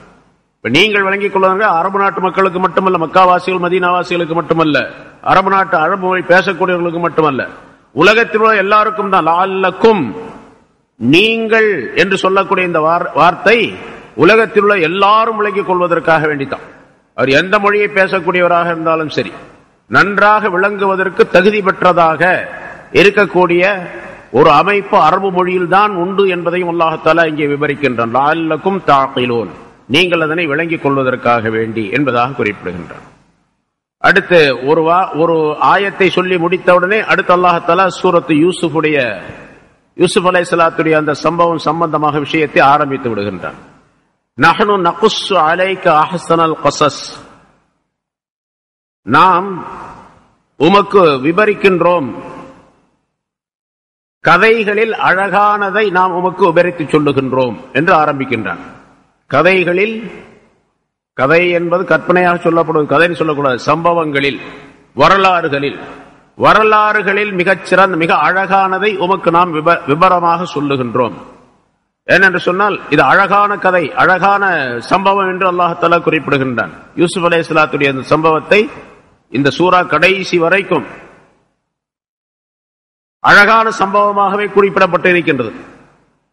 யாராவது ஒருவர் இப்படி சொல்லுகின்றார், இதை விட அழகான காதல் கதையெல்லாம் இருக்குதுங்க, இது என்ன அழகான கதையா என்று சொல்லுவாரையானால் அவர் குர்ஆனுடைய வாசகத்தை மறுக்கின்றார் என்பதாக பொருளாகும். முன்னால போனதில் சொன்னோம். அதாவது இது இந்த குர்ஆனை அரபி மொழி என்பதாக நான் முழுமையாக நம்ப மாட்டேன், இதிலே அரபு மொழியும் இருக்கின்றது, அரபி அல்லாத மொழியும் கலந்து இருக்கின்றது என்று ஒருவர் சொன்னால் அவர் காஃபிராகி விடுவார். ஏன்னா அல்லாஹ் தஆலா குர்ஆன் அரபியன் என்பதாக சொல்லுகின்றான், அரபி மொழியை சேர்ந்த குர்ஆன் என்பதாக. ஒருவர் இப்படி சொல்லுகின்றார், இது அரபி மொழியை சேர்ந்த குர்ஆன் என்பதாக முழுமையாக சொல்ல முடியாது, இதிலே சில வார்த்தைகள் சில வசனங்கள் அரபி மொழி அல்லாதது கலந்து இருக்கின்றது என்பதாக சொன்னால் அவர் குஃபர் உடையவராக ஆகிவிடுவார் என்பதாக சட்டம் சொல்லப்பட்டு இருக்கின்றது. அதுபோன்று ஒருவர் எப்படி சொல்லுகின்றார், இதை அழகான சம்பவம் என்பதாக நான் சொல்ல மாட்டேன் என்பதாக. இதைவிட அழகான சம்பவங்கள் எல்லாம் இருக்கின்றன உலகத்திலே, இதைவிட அற்புதமான சம்பவங்கள் எல்லாம் இருக்கின்றன, இதை அழகான சம்பவம் என்பதாக நான் ஏற்றுக்கொள்ள மாட்டேன் என்பதாக சொன்னால் அவரும் குஃபர் உடையவராக ஆகிவிடுவார். இதில் இன்னொரு கருத்தும் சொல்லப்பட்டு இருக்கு, அஹ்ஸனல் கஸஸ், சம்பவங்களில் வரலாறுகளில் மிக அழகானது. ஹசன் என்று சொன்னா அழகு, அஹ்ஸன் என்று சொன்னா ரொம்ப அழகு. மிக அழகான சம்பவத்தை உமக்கு நாம் விவரிக்கின்றோம், உமக்கு விவரிக்கின்றோம் என்று அல்லாஹ் தஆலா குறிப்பிடுகின்றான். அப்போ யூசுப் அலைஹிஸ்ஸலாத்துடைய வரலாறு மிக அழகான வரலாறு என்பதாக சொல்லும் பொழுது ரசூலுல்லாஹி ஸல்லல்லாஹு அலைஹி வஸல்லம் அவருடைய வரலாறு மிக அழகானதா இல்லையா என்று ஒரு கேள்வி வரும். அல்லாஹ் தஆலா யூசுப் அலைஹிஸ்ஸலாத்துடைய வரலாற்றை தான் மிக அழகானது என்று சொல்லி இருக்கின்றான். அதனால உலகத்தில் உள்ள எல்லா வரலாறுகளை விட இதுதான் அழகானது, ரசூலுல்லாஹி ஸல்லல்லாஹு அலைஹி வஸல்லம் உடைய வரலாறு கூட அழகானது, அவ்வளவு அழகானது அல்ல என்பதாக இதிலிருந்து வெளித்தோற்றமாக தெரிகின்றது. ஆனால் உண்மை அப்படி அல்ல. இது அழகான சம்பவம் என்று சொல்லப்பட்டாலும் கூட ரசூலுல்லாஹி ஸல்லல்லாஹு அலைஹி வஸல்லம் இது ஒரு தோரணையிலே, ஒரு வியூ, ஒரு வகையிலே, ஒரு அமைப்பிலே, ஒரு விதத்திலே இது அழகானது. ஆனால் ரசூலுல்லாஹி ஸல்லல்லாஹு அலைஹி வஸல்லம் அவருடைய வரலாறு எல்லா விதங்களிலும் அழகானது, எல்லா விதங்களிலும் அழகானது. எந்த வகையை எடுத்துக்கொண்டாலும் சரி, அந்த துறையிலே, அந்த முறையிலே, அந்த பாட்டையிலே அது மிகச் சிறப்பாக அழகாக அமைந்து விடும் ரசூலுல்லாஹி ஸல்லல்லாஹு அலைஹி வஸல்லம் அவர்கள். அதனால இதற்கு அது மாற்றமாக ஆகாது என்பதாக கருத்து சொல்லுகின்றார்கள். யூசுப் அலைஹிஸ்ஸலாம் அவர்கள் உலகத்தினுடைய அழகையெல்லாம் அல்லாஹ்தாலா ஒரு உருண்டையாக ஆக்கி அதிலே பாதி அழகை அல்லாஹ்தாலா யூசுப் அலைஹிஸ்ஸலாம் அவர்களுக்கு தந்திருந்தான். மீதி பாதிதான் உலகத்தில் உள்ள எல்லா மனிதர்களுக்கும் பங்கு போட்டு கொடுக்கப்பட்டது என்பதாக பல தடவை சொல்லி இருக்கிறோம். யூசுப் அலைஹிஸ்ஸலாம் அவருடைய அழகு அவ்வளவு சிறந்தது. சரி, யூசுப் அலைஹிஸ்ஸலாம் அவர்கள் சிறந்த அழகரா அல்லது ரசூலுல்லாஹி ஸல்லல்லாஹு அலைஹி வஸல்லம் அவர்கள் அழகானவரா என்று சொன்னால் அந்த விவாதத்தில் உலமாக்கள் தீர்ப்பளிக்கின்றார்கள்.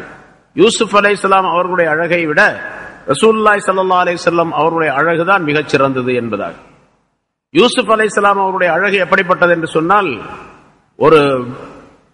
ஒரே விதமான அழகு. அவர்களை பார்த்தால் ஒரு அழகான தோற்றம் தெரியும்.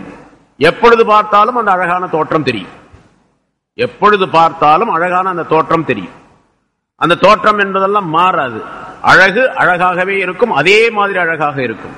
ஆனால் ரசூலுல்லாஹி ஸல்லல்லாஹு அலைஹி வஸல்லம் அழகு எப்படிப்பட்டது என்று சொன்னால் ஒவ்வொருவருடைய கண்ணுக்கும் ஒவ்வொருவருடைய கண்களுக்கும் தனித்தனி அழகாக அல்லாஹ் தஆலா அமைத்து வைத்திருந்தான். அபூபக்கர் சித்திக் ரலியல்லாஹு தஆலா அன்ஹு அவர்கள் எவ்வளவு அழகானவராக ரசூலுல்லாஹி ஸல்லல்லாஹு அலைஹி வஸல்லம் பார்த்தார்களோ அதே அளவுக்கு அழகை உமர் ரலியல்லாஹு அன்ஹு காணவில்லை. உமருக்கு எவ்வளவு அழகு தெரிந்ததோ அதை மற்ற சஹாபி காணவில்லை.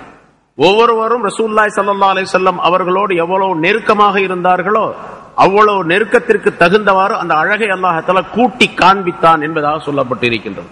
அதனாலதான் ரொம்ப நெருக்கமாக இருந்தவர் ரசூலுல்லாஹி ஸல்லல்லாஹு அலைஹி வஸல்லம் அவர்களுடன் நெருக்கமாக இருந்தவர் அன்னை ஆயிஷா ரலியல்லாஹு தஆலா அன்ஹா அவர்கள். மற்ற மனைவிமார்களும் இருந்தார்கள். ஆனால் ஆயிஷா ரலியல்லாஹு தஆலா அன்ஹா அவர்களின் மீது ரசூலுல்லாஹி ஸல்லல்லாஹு அலைஹி வஸல்லம் அவர்களுக்கு தனி பிரியம் இருந்தது. வரலாற்றிலே பல தடவை கேள்விப்பட்டோம். யூசுப் அலைஹிஸ்ஸலாம் அவருடைய அழகை பார்த்து அந்த மிஸ்ர் நாட்டு பெண்கள் எல்லாம் தங்களுடைய விரல்களை நறுக்கி கொண்டார்கள் கத்தியின் மூலமாக. என்னுடைய கணவர் முஹம்மது ஸல்லல்லாஹு அலைஹி வஸல்லம் அவருடைய அழகை, உண்மையான ஹகீகத்தான அழகை அந்த பெண்கள் கண்டிருந்தால் அவர்கள் கையை அல்ல, அவர்கள் தங்களுடைய ஈரல்களை கிழித்து கொண்டிருப்பார்கள் என்பதாக சொன்னார். அவருடைய இதயத்தில் இருக்கக்கூடிய, அதாவது உள்ளே நெஞ்சுக்குள் இருக்கக்கூடிய அந்த இதயத்தை கிழித்துக் கொண்டிருப்பார்கள் அவர்கள் என்பதாக சொன்னார். அவ்வளவு அழகு என்னுடைய கணவர் என்பதாக அன்னை ஆயிஷா ரலியல்லாஹு தஆலா அன்ஹா சொல்லி தந்தார்கள். ரசூலுல்லாஹி ஸல்லல்லாஹு அலைஹி வஸல்லம் அவர்கள் அவருடைய மடியிலே அன்னை ஆயிஷா ரலியல்லாஹு தஆலா அன்ஹா படுத்திருந்தார்களாம். அந்த நேரத்திலே பௌர்ணமியுடைய நேரம், வானத்திலே முழு சந்திரன் பிரகாசமாக அழகாக திகழ்ந்து கொண்டிருக்கின்றது. ஆயிஷா ரலியல்லாஹு தஆலா அன்ஹா அவர்கள் வானத்தை பார்த்து படுத்துக் கொண்டிருக்கின்றார்கள். சந்திரனை பார்த்தார்கள். ரசூலுல்லாஹி ஸல்லல்லாஹு அலைஹி வஸல்லம் அவருடைய முகத்தை பார்த்தார்கள். சந்திரனை பார்க்கின்றார்கள், முகத்தை பார்க்கின்றார்கள். என்ன விஷயம் என்பதாக கேட்ட பொழுது அன்னை ஆயிஷா ரலியல்லாஹு தஆலா அன்ஹா அவர்கள் சொன்னார்கள், இந்த சந்திரன் அழகா அந்த சந்திரன் அழகா என்று நான் யோசித்துக் கொண்டிருக்கின்றேன் என்பதாக சொன்னார். என்ன நினைக்கின்றாய்?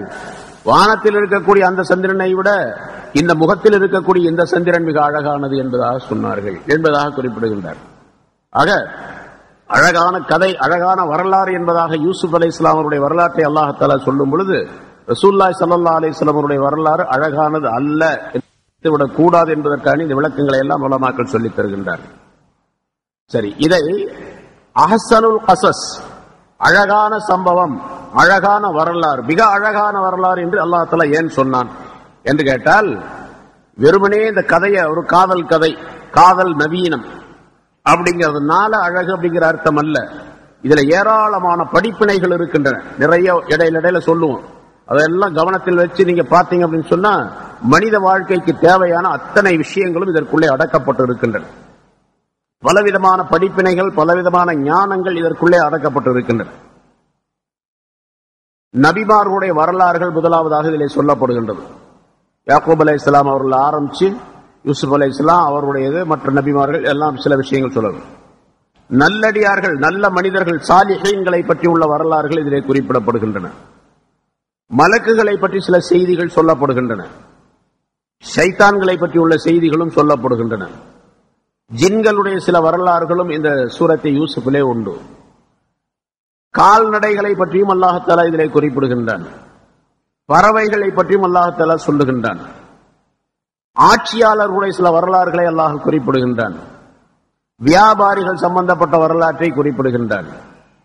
உலமாக்கள் சம்பந்தப்பட்ட சில விஷயங்களையும் சொல்லுகின்றான். அறிவில்லாத மக்கள் நடந்து கொள்ளக்கூடிய சில கருத்துக்களையும் விஷயங்களையும் தவறான விஷயங்களையும் சொல்லுகின்றான். ஆண்கள் பெண்கள் சம்பந்தப்பட்ட பல கருத்துக்களையும் குறிப்பிடுகின்றான்.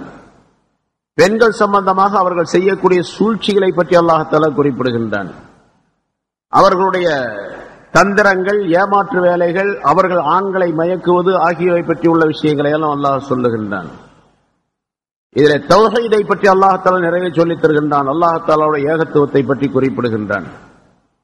சில சட்டங்கள், ஃபிக்ஹ் சம்பந்தமான சில சட்டங்களையும் அல்லாஹ் தஆலா குறிப்பிடுகின்றான். கனவு சம்பந்தப்பட்ட சில விளக்கங்களை சொல்லுகின்றான். கனவுக்கு தாபீர் சொல்லுவதை பற்றியும் விளக்கங்களை சொல்லுகின்றான். அரசியல் நடத்துவது எப்படி, அரசியலிலே எப்படியெல்லாம் நடந்து கொள்ள வேண்டும், அரசாங்கத்திலே ஆட்சியிலே வீற்றிருப்பவர்கள் மக்களுடைய நலன்களை எல்லாம் எப்படி பாதுகாக்க வேண்டும் என்பதையும் அல்லாஹ் தஆலா இதிலே சொல்லுகின்றான். குடும்ப உறவு முறை முஆஷரா என்பதை பற்றி அல்லாஹ் தஆலா குறிப்பிடுகின்றான். வாழ்க்கையினுடைய வழிமுறைகள் அனைத்தையும் அல்லாஹ் தஆலா இதிலே சொல்லி காட்டுகின்றான். இது மாதிரி தீன் சம்பந்தப்பட்ட, துனியா சம்பந்தப்பட்ட ஏராளமான விளக்கங்களை அல்லாஹ் தஆலா சொல்லுவதின் காரணமாக இது மிகப்பெரிய அழகான கதையாக, அழகான வரலாறாக ஆக்கப்பட்டு இருக்கின்றது. எல்லாவற்றை விட காதலர்களுடைய விஷயங்கள், காதலன் காதலியுடைய விஷயம், அல்லாஹ் தஆலா மீது காதல் கொள்ளக்கூடியவர்கள் எப்படி இருக்க வேண்டும் என்பதற்கு உதாரணமாக இந்த யூசுப் ஜலீஹாவுடைய கதையை அல்லாஹ் தஆலா அமைத்து வைத்திருக்கின்றான் என்பதாகவும் குறிப்பிடுகின்றார்கள். இப்படி ஏராளமான பல விஷயங்கள் சூரை யூசுஃபிலே குறிப்பிடப்பட்டிருக்கின்ற காரணத்தினால் அல்லாஹ் தஆலா இதை அழகான அஹ்ஸனுல் கஸஸ் என்பதாக வர்ணிக்கின்றான் என்பதாக சொல்லப்பட்டு இருக்கின்றது.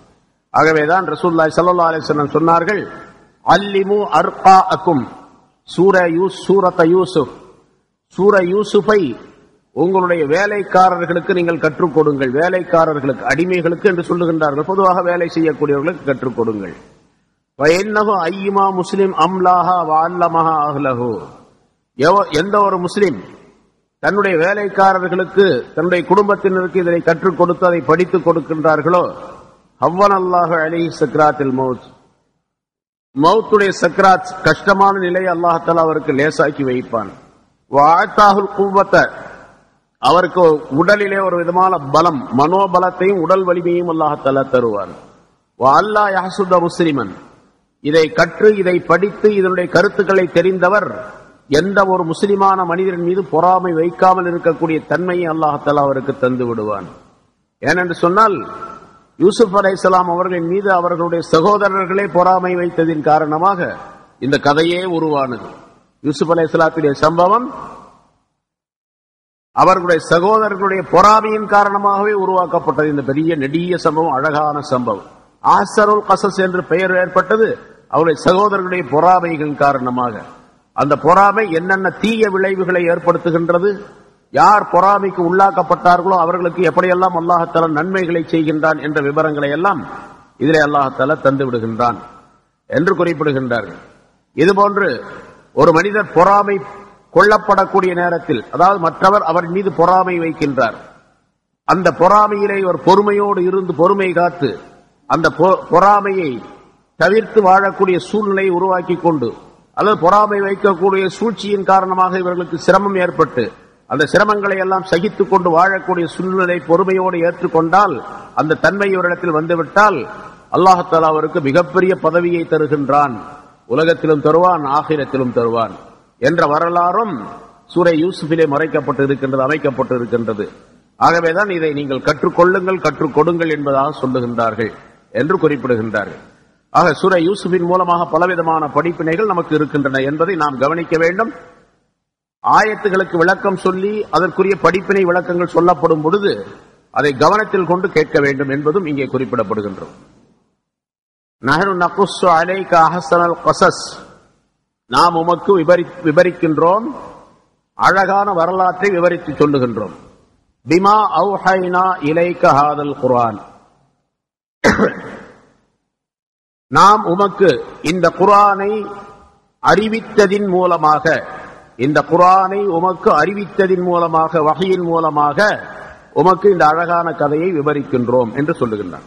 அதாவது இந்த கதையை யாருக்கும் தெரியாமல் மறைமுகமாக உங்களுக்கு சொல்லவில்லை, உங்களுடைய கல்விலே அதை நான் போடவில்லை, வஹி என்ற ஜிப்ரீல் அலைஹிஸ்ஸலாம் அவர்கள் மூலமாக அருள் கொடுக்கப்பட்டு அவர்கள் மூலமாக கொண்டு வந்து கொடுக்கப்பட்ட அந்த வஹியின் மூலமாகவே உமக்கு நாம் தருகின்றோம். அதாவது குர்ஆனின் மூலமாகவே இதை நாம் உமக்கு வழங்குகின்றோம். குர்ஆனிலே பதிவு செய்யப்பட்டு விட்டால் அது அல்லாஹ்வுடைய வேதத்திலே பதிவு செய்யப்பட்டு கியாமத்து நாள் வரைக்கும் அது இருக்கும், அதற்கு பின்னாலும் அது இருந்து கொண்டிருக்கும். ஆகவே இந்த குர்ஆன் பிமா அவ்ஹைனா இலைக ஹாதல் குர்ஆன், இந்த குர்ஆனிலே உமக்கு நாம் வஹி அறிவித்ததின்படி, நாம் தெய்வீக வஹியை சொல்லியதின்படி உமக்கு இந்த கதையை நாம், இந்த சம்பவத்தை நாம் விவரிக்கின்றோம் என்று குறிப்பிடுகின்றார். வஇன் குன்த மின் கப்லிஹி லமினல் காஃபிலீன், நிச்சயமாக நீர் இதற்கு முன்னதாக, இந்த சம்பவத்தை தெரிவதற்கு முன்னதாக இந்த சம்பவத்தை தெரியாமல் இருந்தீர். யூசுப் அலைஹிஸ்ஸலாத்துடைய சம்பவம் ரசூலுல்லாஹி ஸல்லல்லாஹு அலைஹி வஸல்லம் அவர்களுக்கு இதற்கு முன்னால் தெரியாது. வயின் குன்த, நிச்சயமாக நீர் மின் கப்லிஹி இதற்கு முன்னால் லமினல் காஃபிலீன், அதாவது பாராமுகமானவராக, அதாவது இந்த சம்பவத்தை பற்றி தெரியாதவராக இருந்தீர். உம்முடைய கல்விலே, உம்முடைய இதயத்திலே இந்த சம்பவம் சம்பந்தமாக எந்த விஷயம் கிடையாது. யூசுப் அலைஹிஸ்ஸலாத்தை பற்றி கேள்விப்பட்டிருக்கிறோம், ஆனா நம்ம சொல்றோமா இல்லையா, அவரை பத்தி தெரியுமா அப்படின்னு கேட்டா கேள்விப்பட்டிருக்கிறோம், ஏதாவது சில விஷயங்கள் தெரியும், முழுமையா தெரியாது அப்படின்னு சொல்லுவோம். அது மாதிரியும் கூட கிடையாது. அறவே யூசுப் அலைஹிஸ்ஸலாத்துடைய சம்பவம் ரசூலுல்லாஹி ஸல்லல்லாஹு அலைஹி வஸல்லத்துக்கு தெரியாது. போன தடவை சொன்னோம், ஒரு யூதர் வந்து கேட்டார், யூதர்கள் எல்லாம் பேசி வைத்துக் கொண்டு அதை கேட்க சொன்னார்கள் ரசூலுல்லாஹி ஸல்லல்லாஹு அலைஹி வஸல்லம் அவர்களிடத்தில்.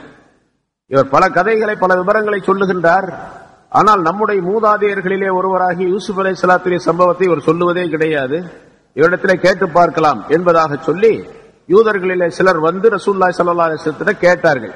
யூசுப் அலைஹிஸ்ஸலாம், யாக்கூப் அலைஹிஸ்ஸலாம் அவர்கள் சம்பந்தமாக, யூசுப் அலைஹிஸ்ஸலாம் அவர்கள் சம்பந்தமாக உங்களுக்கு ஏதாவது சொல்லப்பட்டு இருக்கின்றதா, உங்களுக்கு தெரியுமா என்று கேட்டார்கள். ரசூலுல்லாஹி ஸல்லல்லாஹு அலைஹி வஸல்லம் அவர்கள் மௌனமாக இருந்தார்கள். உடனே அல்லாஹ் தஆலா இந்த சூராவை, இந்த அத்தியாயத்தை இறக்கி வைத்தான் என்பதாக சொல்லப்பட்டிருக்கிறது. இந்த ஆயத்தை வாசித்து காட்டினார்கள், இந்த வரலாற்றை வாசித்து காட்டினார்கள். அவர்கள் அனைவரும் அதை உண்மை என்பதாக அவர்கள் நம்பினார்கள். இப்படித்தான் யூசுப் அலைஹிஸ்ஸலாம், யாக்கூப் அலைஹிஸ்ஸலாம் சம்பந்தப்பட்ட சம்பவம் இப்படித்தான் என்பதாக அவர்கள் ஒப்புக்கொண்டார்கள். அதிலே சிலர் இஸ்லாத்தை ஏற்றுக்கொண்டதாக வரலாறு சொல்லுகின்றது. பின்னால உள்ள ஆயத்தில் அதற்கு விளக்கம் தரப்படுகின்றது.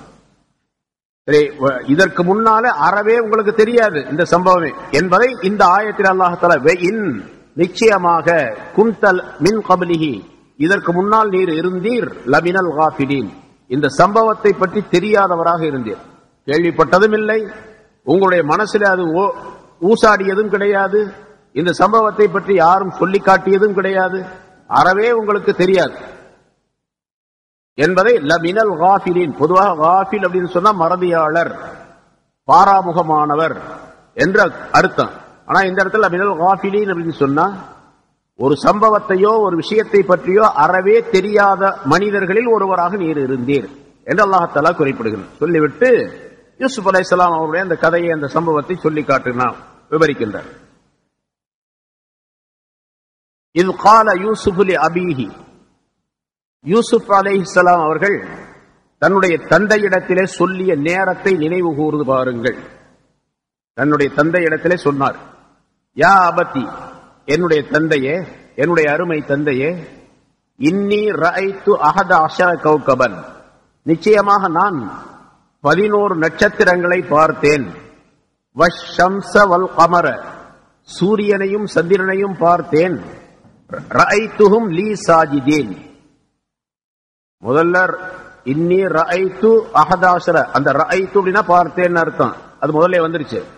திரும்ப அதை உறுதிப்படுத்தக்கூடிய அமைப்பில யூசுப் அலைஹிஸ்ஸலாம் அவர்கள் சொன்னதாக இங்கே அல்லாஹ் தஆலா குறிப்பிடுகிறார். ரஅய்துஹும் லீ சாஜிதீன், இவற்றை, அந்த 11 நட்சத்திரங்கள், சூரியன் சந்திரனாக 13 பொருள்கள் அனைத்தையும் எனக்கு சஜிதா செய்யக்கூடியவையாக நான் கண்டேன், நான் பார்த்தேன் என்பதாக சொன்னார்கள். கனவு கண்டார். சூரியன், சந்திரன், 11 நட்சத்திரங்கள், இவை அனைத்தும் அவர்களுக்கு சஜிதா செய்வதாக கனவு கண்டார்கள். கனவு கண்டதை, ஒரு அற்புதமான கனவுல ஆச்சரியமான கனவு இது. சூரியன் வந்து அப்படியே சஜிதா செய்யற மாதிரி கண்டா, இது எவ்வளவு பெரிய விஷயம். சந்திரன் வந்து சஜிதா செய்யற மாதிரி கண்டா, அதோட எத்தனையோ பல கோடிக்கணக்கான நட்சத்திரங்கள், அதுல 11 நட்சத்திரம் மட்டும் வந்து சஜிதா செய்து என்று இந்த கனவை கண்டார். நான் இப்படி கண்டேன் என்னுடைய அருமை தந்தை அவர்களே என்பதாக சொன்ன பொழுது அதை நினைவு கூர்ந்து பாருங்க. அந்த நேரம் எப்படிப்பட்ட நேரம். இப்ப அதாவது பின்னால் அது சொல்லப்படுகின்றது. 11 நட்சத்திரங்கள் என்பது யூசுப் அலைஹிஸ்ஸலாம் அவர்களுடைய 11 சகோதரர்களை குறிக்கின்றது. யூசுப் அலைஹிஸ்ஸலாம் அவர்கள் இந்த கனவை காணக்கூடிய நேரத்தில் வயசு 7 என்பதாக சொல்லப்படுகின்றது. கொஞ்சம் முன்ன பின்ன சில வரலாறுகள்ல மாற்றி இருக்கும். 7 வயசு என்பதாக சொல்லப்படுகின்றது. இப்ப யூசுப் அலைஹிஸ்ஸலாம் அவர்கள் யாக்கூப் அலைஹிஸ்ஸலாம் அவர்களுடைய ஒரு மனைவியுடைய மகன். யூசுப் அலைஹிஸ்ஸலாம் அவர்களுடன் பிறந்தவர் இன்னொரு சகோதரர் புன்யாமீன் என்பதாக அவருடைய பெயர். யூசுப், புன்யாமீன் இந்த 2 பேரும் ஒரு தாய் வயிற்று மக்கள், 2 சகோதரர்கள். யாக்கூப் அலைஹிஸ்ஸலாம் அவர்களுக்கு வேறொரு மனைவி, முன்னால் ஒரு மனைவி அல்லது 2வது மனைவி என்று வைத்துக் கொள்ளலாம். அந்த மனைவிக்கு பிறந்தவர்கள் 10 குழந்தைகள், 11 குழந்தைகள். அந்த 11 பேரும் இவர்களுக்கு சகோதரர்கள், அதாவது மாற்றான் தாயுடைய சகோதரர்கள். தன்னுடைய தந்தைக்கு வேறொரு நிக்காஹ், அந்த மனைவியின் மூலமாக பிறந்தவர்கள் 11 பேர். ஒரு மனைவியின் மூலமாக பிறந்தவர்கள் 2 பேர், யூசுப், புன்யாமீன் என்ற இருவரும். இப்பொழுது வேறொரு தாயினுடைய மக்களாக இந்த 2 பேரும் இருப்பதின் காரணம். ஆனா இந்த யூசுப் அலைஹிஸ்ஸலாம் அவர்கள் பிறந்த பின்னால் புன்யாமீன் அவருடைய தம்பி, இளையவர் அவர். புன்யாமீன் பிறந்தவுடனேயே அவருடைய தாயார் இறந்து விட்டார். இப்பொழுது தாய் இல்லாத 2 குழந்தைகளாக இவர்கள் வளர்ந்து கொண்டிருக்கின்றார்கள். யாக்கூப் அலைஹிஸ்ஸலாத்துடைய இன்னொரு மனைவி, அந்த மனைவி இடத்தில் தான் இவர்கள் வளர்ந்து கொண்டிருக்கின்றார்கள். இந்த நிலையிலே அந்த 11 சகோதரர்களும் யூசுப் அலைஹிஸ்ஸலாம் அவர்களின் மீது பொறாமை கொள்ளுகின்றார்கள். ஏன் பொறாமை என்று சொன்னால், இவர்கள் மிக அழகானவர் என்பது மட்டுமல்லாமல் தாய் இல்லாத குழந்தைகளாக இவர்கள் இருக்கின்றார்கள் என்ற பாசத்தின் காரணமாகவும், யூசுப் அலைஹிஸ்ஸலாம் அவர்கள் மிக அழகானவர் என்ற காரணத்தினாலும், அருமையான குணம் உடையவராக இருந்தார் என்ற காரணத்தினாலும், அந்த தந்தை யாக்கூப் அலைஹிஸ்ஸலாம் அவர்கள் யூசுப் அலைஹிஸ்ஸலாம் அவர்கள் மீது தனி பிரியம் உடையவர்களாக இருந்தார்கள், தனி கவனம் உடையவர்களாக இருந்தார்கள். அவர்கள் இல்லாமல், யூசுப் அலைஹிஸ்ஸலாம் அவர்கள் இல்லாமல் அவர்களால் இருக்க முடியாது என்ற நிலையும் கூட அவர்களிடத்திலே இருந்தது. மிகப்பெரிய பாசத்தோடு வளர்த்து வந்தார்கள். இதன் காரணமாக அந்த சகோதரர்களுக்கு பொறாமை ஏற்பட்டது. இப்ப அந்த 11 சகோதரர்களும் 11 நட்சத்திரங்களாக காட்டப்பட்டார்கள். சூரியன் என்பது தந்தை, சந்திரன் என்பது தாய். தாய் என்று சொன்னால் இப்ப இருக்கக்கூடிய மாற்றான் தாய், இன்னொரு தாய். இவருடைய அசல் தாய் இல்லை, இறந்து விட்டார். அப்ப இருக்கக்கூடிய அடுத்த சகோதரர்கள் யூசுப், யாக்கூப் அலைஹிஸ்ஸலாத்துடைய இன்னொரு மனைவி, அந்த தாயும் இவருடைய சிற்றன்னை அல்லது பெரிய எண்ணெய் என்று வைத்துக் கொள்வோம். அவரும் யாக்கூப் அலைஹிஸ்ஸலாம் அவர்களும் தந்தையும் கூட சகோதரர்களும் சேர்த்து இந்த 13 பேரும் இவர்களுக்கு சஜிதா செய்வதாக அர்த்தம். ஆனா இது பின்னால விளக்கப்படுகின்றது. இங்க யூசுப் அலைஹிஸ்ஸலாம் அவர்கள் கனவை சொல்லும் பொழுது 11 நட்சத்திரங்களும் சூரியனும் சந்திரனும் எனக்கு சஜிதா செய்பவர்களாக நான் கண்டேன் என்பதாக மட்டும் சொல்லுகின்றார். சரி, இப்போ இந்த இடத்துல ஏராளமான விளக்கங்களை எழுதுகின்றார்கள். இந்த கனவை சொன்ன உடனேயே யாக்கூப் அலைஹிஸ்ஸலாம் அவர்கள் தன்னுடைய அருமை மகனிடத்திலே சொல்லுகின்றார்கள், யா புனைய லா தக்சுஸ் ருயாக அலா இஹ்வதிக. கனவை என்கிட்ட சொன்ன நீ என்னிடத்தில் கனவை சொன்னதோட நிறுத்திக்க, உன்னுடைய சகோதரர்கள் யாரிடத்திலும் இந்த கனவை நீ சொல்லிவிடாதே என்பதாக கேட்டுக்கொண்டார். யாக்கூப் அலைஹிஸ்ஸலாம் அவர்கள் சொல்லுகின்றார்கள், கால யா புனைய, அவர்கள் சொன்னார்கள், யாக்கூப் அலைஹிஸ்ஸலாம் அவருடைய தந்தை, என்னுடைய அருமை மகனே, லா தக்சுஸ் ருயாக, உன்னுடைய இந்த கனவை நீ விளக்க வேண்டாம், விவரிக்க வேண்டாம், சொல்ல வேண்டாம். அலா இஹ்வதிக, உன்னுடைய சகோதரர்களிடத்திலே சொல்ல வேண்டாம். கைதா, அப்படி நீ சொன்னால் உனக்கு அவர்கள் மிகப்பெரிய சூழ்ச்சிகள் செய்வார்கள். உன்னை கொலை செய்வதற்காக வேண்டி அல்லது உன்னை அப்புறப்படுத்துவதற்காக வேண்டி மிகப்பெரிய சூழ்ச்சிகளை செய்வார்கள். இன்ன ஷைத்தான் லில் இன்சானி அதுவ்வு முபீன், நிச்சயமா ஷைத்தான் மனிதனுக்கு பகிரங்கமான விரோதியாக இருக்கின்றான் என்று யாக்கூப் அலைஹிஸ்ஸலாம் அவர்கள், அதாவது தந்தை தன்னுடைய மகனுக்கு உபதேசித்தார்கள் என்று அல்லாஹ் குறிப்பிடுகின்றான். சொல்லாதே அப்படின்னு சொல்லிவிட்டு ஷைத்தான் பகிரங்கமான விரோதியாக இருக்கின்றான் என்று சொன்னது காரணம், அந்த சகோதரருடைய உள்ளங்களிலே அந்த பொறாமையை ஏற்படுத்தி அவர்கள் சூழ்ச்சி செய்வதற்குரிய விஷயங்களை கற்றுக் கொடுப்பது, சொல்லிக் கொடுப்பது ஷைத்தான் தான். ஷைத்தானின் காரணமாக அவர்கள் அப்படி மாறிவிடுவார்கள். ஆகவே நீ அவர்கள் யாரிடத்திலும் இதை சொல்லாதே என்பதாக கேட்டுக்கொண்டார்கள், சொல்லிக் கொண்டார்கள் ஹஜ்ரத் யாக்கூப் அலைஹிஸ்ஸலாம் அவர்கள். ஆனால் அது எப்படியோ இந்த கதை, இந்த சம்பவம், இவர்கள் கண்ட கணவனுடைய சம்பவம் சகோதரர்களுக்கு தெரிந்து விட்டது. பின்னால் அவர்கள் அதே மாதிரி சூழ்ச்சி செய்ய ஆரம்பித்தார்கள். ஏன்னா அழகான கதை உருவாக வேண்டும் அல்லவா, அழகான சம்பவம். ஆகவே அல்லாஹ் தஆலா அவர்களிடத்தில், அதாவது மற்ற சகோதரர்களிடத்திலும் இதனை தெரியப்படுத்தினார் என்பதாக குறிப்பிடுகின்றார். இங்கே யூசுப் அலைஹிஸ்ஸலாம் அவர்கள் கனவு கண்டார்கள். இந்த கனவு உண்மையிலேயே இந்த 13 பேரும், 13 சகோதரர்களும் தாயும் தந்தையும் கடைசியாக இந்த நிகழ்ச்சிகளுக்கு பின்னால், பல ஆண்டுகளுக்கு பின்னால், கிட்டத்தட்ட ஒரு 40-50 ஆண்டுகளுக்கு பின்னால் இந்த சஜிதாவை செய்கின்றார்கள். 13 பேரும், 11 தாய் தந்தை 2 பேரும் சேர்ந்து யூசுப் அலைஹிஸ்ஸலாம் அவர்களுக்கு சஜிதா செய்தார்கள் என்று அல்லாஹ் தஆலா கடைசியாக இந்த சூரா யூசுஃபிலே கடைசியாக சொல்லி காட்டுகின்றார். இந்த கனவு கண்ட பின்னால் எவ்வளவு காலத்திற்கு பின்னால் அது உண்மையானது என்று சொன்னால் 40 ஆண்டுகளுக்கு பின்னால் அல்லது 50 ஆண்டுகளுக்கு பின்னால். ஒருத்தர் கனவு காணுகின்றார், அந்த கனவுடைய விளக்கம் எப்பொழுது நிகழும் என்று யாரும் சொல்ல முடியாது. உண்மையான கனவாகவே இருந்தாலும் கூட அதனுடைய விளக்கம், கனவு கண்டு ரொம்ப நாள் ஆச்சு, இன்னும் இது சம்பந்தப்பட்ட எந்த விளக்கம் தெரியவே இல்லையே அப்படின்னு நம்ம சொல்லிவிடக் கூடாது. யூசுப் அலைஹிஸ்ஸலாத்துடைய கனவுக்கு விளக்கம் 40 ஆண்டுகளுக்கு பின்னாலே நிகழ்ந்தது. அதனால அது எவ்வளவு ஆண்டுகள் ஆகலாம், எவ்வளவு காலம் ஆகும் என்பதை பற்றி அல்லாஹ் தஆலாவுக்கு தான் தெரியும், வேற யாருக்கும் தெரியாது. கனவு கண்டால் என்ன செய்ய வேண்டும் என்பதையும் ரசூலுல்லாஹி ஸல்லல்லாஹு அலைஹி வஸல்லம் அவர்கள் நிறைய விளக்கங்களை சொல்லி காட்டுகின்றார்கள்.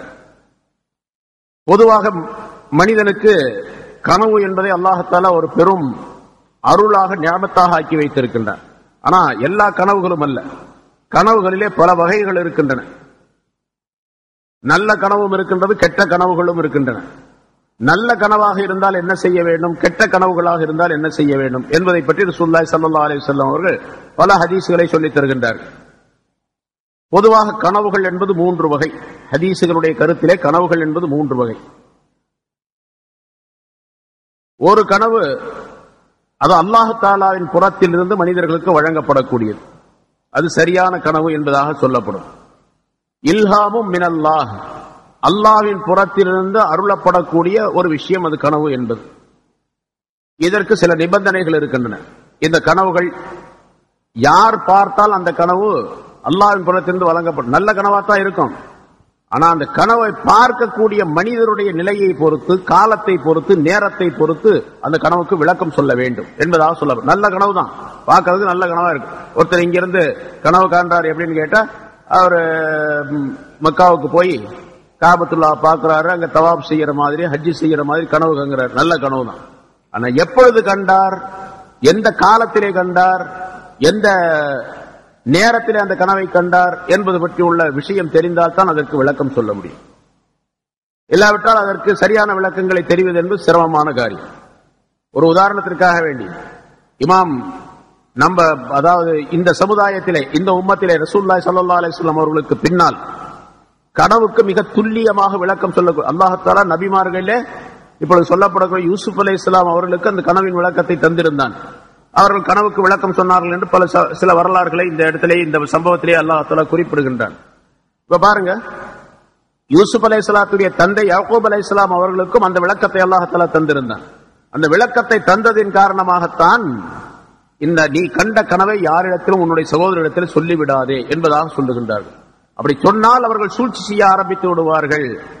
உன்னை கொல்வதற்காக வேண்டி, உன்னை அப்புறப்படுத்துவதற்காக, உனக்கு தீங்குகள் செய்வதற்காக சூழ்ச்சி செய்து விடுவார்கள்.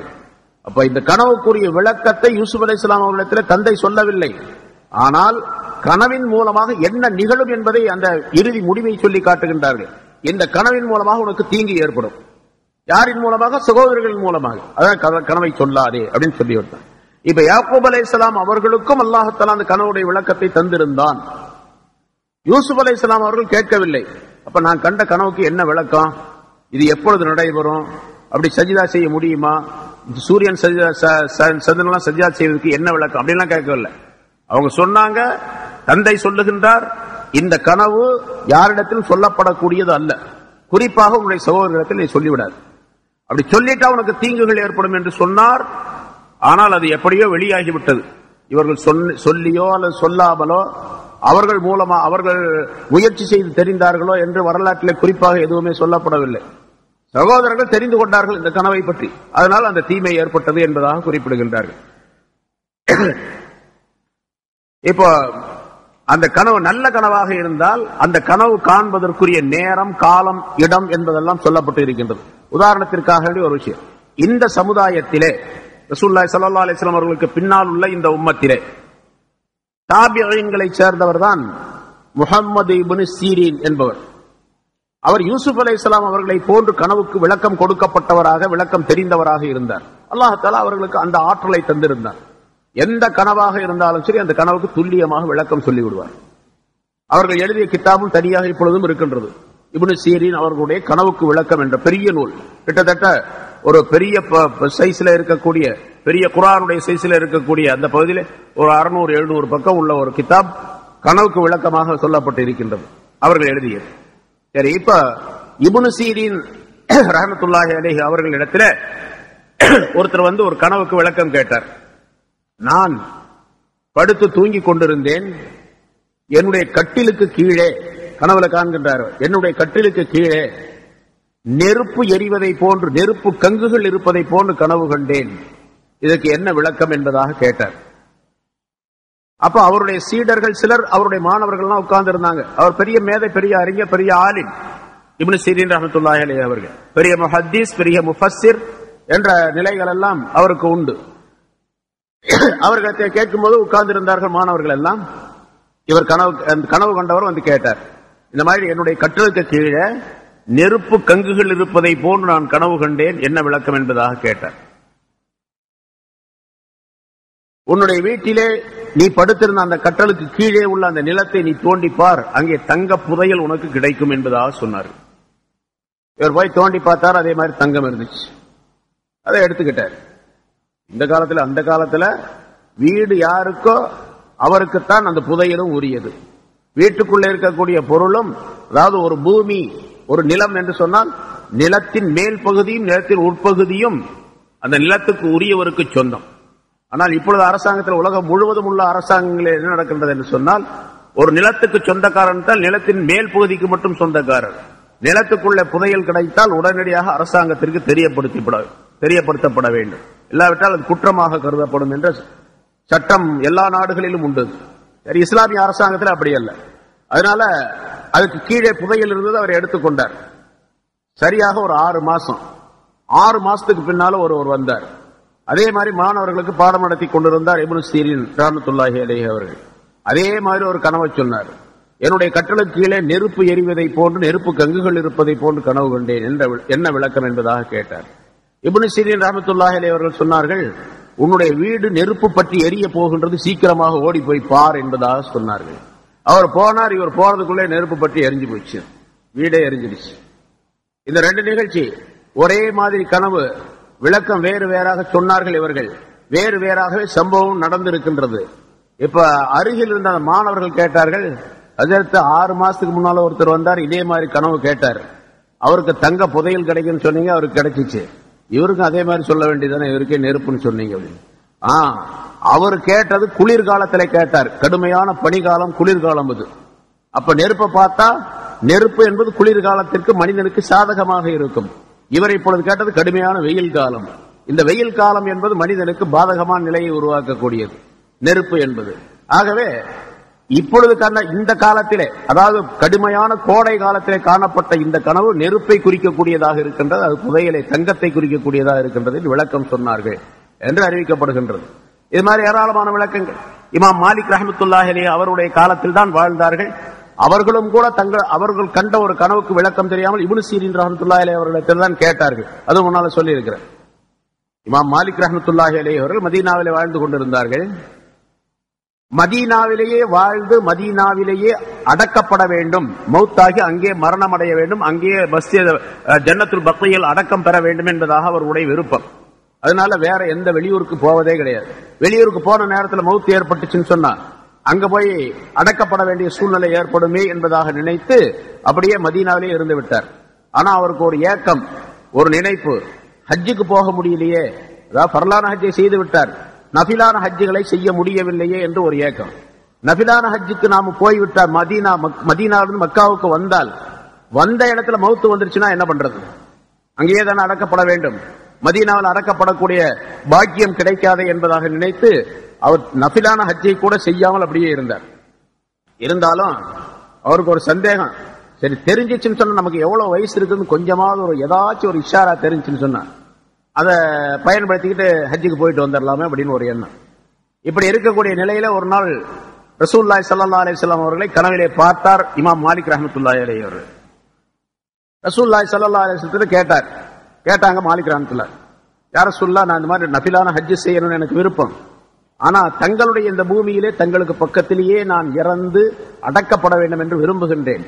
எனக்கு எவ்வளவு வயசு இருக்குதுன்னு தாங்க சொல்லிட்டீங்கன்னா, உங்களுக்கு தெரியும் அல்லாஹ் உங்களுக்கு கற்றுக் கொடுத்திருப்பான், எவ்வளவு வயசு இருக்குன்னு சொல்லிட்டீங்கன்னா நான் அதை தெரிஞ்சுக்கிட்டு போய் ஹஜ் செஞ்சுட்டு வந்துடுவேன் அப்படின்னு சொன்னார். ரசூலுல்லாஹி ஸல்லல்லாஹு அலைஹி வஸல்லம் புன்னகை செய்தவர்களாக 5 விரல்களை காட்டினார்கள். ஒரு கையை தூக்கி 5 விரலை காட்டினாங்க. முழிச்சுக்கிட்டாரு இவரு. ரசூலுல்லாஹ் போயிட்டாங்க, இவர் முழிச்சுக்கிட்டாரு. முழிச்ச உடனே இவருக்கு பெரிய சந்தேகம் வந்துருச்சு, முன்ன இருந்ததை விட பெரிய சந்தேகம். இப்ப என்ன பண்றது? 5 விரலை காட்டினா எவ்வளவு நாள் இருப்பேன்னு கேட்டா 5 விரலை காட்டுறாங்க ரசூலுல்லாஹி ஸல்லல்லாஹு அலைஹி வஸல்லம். அப்படின்னா 5 நாளைக்கு இருப்பனா, 5 மாசத்துக்கு இருப்பனா, 5 வருஷமா, 50 வருஷமா, ஒன்னும் விளங்கலையே அப்படின்னு சொல்லிட்டு, அப்ப அந்த நேரத்தில் இமாம் இப்னு சீரின், முஹம்மது இப்னு சீரின் ரஹ்மத்துல்லாஹி அலைஹி அவர்கள் மதீனாவுல தான் வந்து ஜியாரத்துக்காக வந்திருந்தாங்க. தன்னுடைய ஹாதிம்கள்ல ஒருவரை கூப்பிட்டு மாலிக் ரஹ்மத்துல்லாஹி சொன்னாங்க, இப்னு சீரின் இந்த இடத்துல தங்கி இருக்கிறார், அவர்கிட்ட போய் ஒருத்தர் இந்த மாதிரி கனவு கண்டார். ரசூலுல்லாஹி ஸல்லல்லாஹு அலைஹி வஸல்லம் கனவுல பார்த்து எனக்கு என்ன வயசுன்னு கேட்கும்போது 5 விரலை காட்டிட்டு ரசூலுல்லாஹி ஸல்லல்லாஹு அலைஹி வஸல்லம் போயிட்டாங்க. அதுக்கு என்ன விளக்கம் கேட்டுவா, ஆனா நான் தான் அந்த கனவு கண்டதாக நீ சொல்லக்கூடாது அப்படின்னு சொல்லுங்க. சரி, அவர் போனாரு, கேட்டாரு, இந்த மாதிரி ஒருத்தர் கனவு கண்டாரு. அவர் அதே மாதிரி யார் கனவு கண்டதுன்னு கேட்டார். யார் கனவு கண்டாரோ அவர் தன்னுடைய பேரை சொல்லக்கூடாதுன்னு உங்கள்கிட்ட சொல்லியிருக்கிறார் அப்படின்னாரு இவர். அவர் சொன்னார், இப்னு சீரின் ரஹ்மத்துல்லாஹி அலைஹி சொன்னாங்க, நீ போய் திரும்ப கேட்டுவா, அவருடைய பேரை சொன்னா தான் விளக்கம் சொல்லுவாராம், போய் கேட்டுவா. அவர் போனாரு, இந்த மாதிரி சொல்றாரு. சரி, விளக்கம் தெரியணும். இமாம் மாலிக் ரஹ்மத்துல்லாஹி பெரிய இமாம், எவ்வளவு பெரிய இமாம், அவங்க சாதாரணமான ஆளா, எவ்வளவு பெரிய மேதை, அவங்களுக்கு கணக்கு அந்த கனவுக்கு விளக்கம் தெரியல. அது யாருக்கு தெரியும்? இப்னு சீரினுக்கு தான் தெரியும். வந்து போனாரு, சரி நமக்கு கனவுக்கு விளக்கம் தெரியணும், சரி போய் கேட்டோம், என் பேரை சொல்லித்தான் கேட்டோம். போனாரு, இமாம் அவர்கள் தான் மாலிக் ரஹ்மத்துல்லாஹி தான் இந்த கனவு கண்டாரு. அவரை தவிர வேற எவரும் இந்த கனவை கண்டிருக்க முடியாதுன்னு எனக்கு முன்னாலேயே தெரியும் அப்படின்னாரு. அவர் வேற யாரும் கண்டிருக்க முடியாது அப்படின்னு சொல்லிட்டு 5 விரலை காட்டினது வயசை குறிக்கிறதல்ல.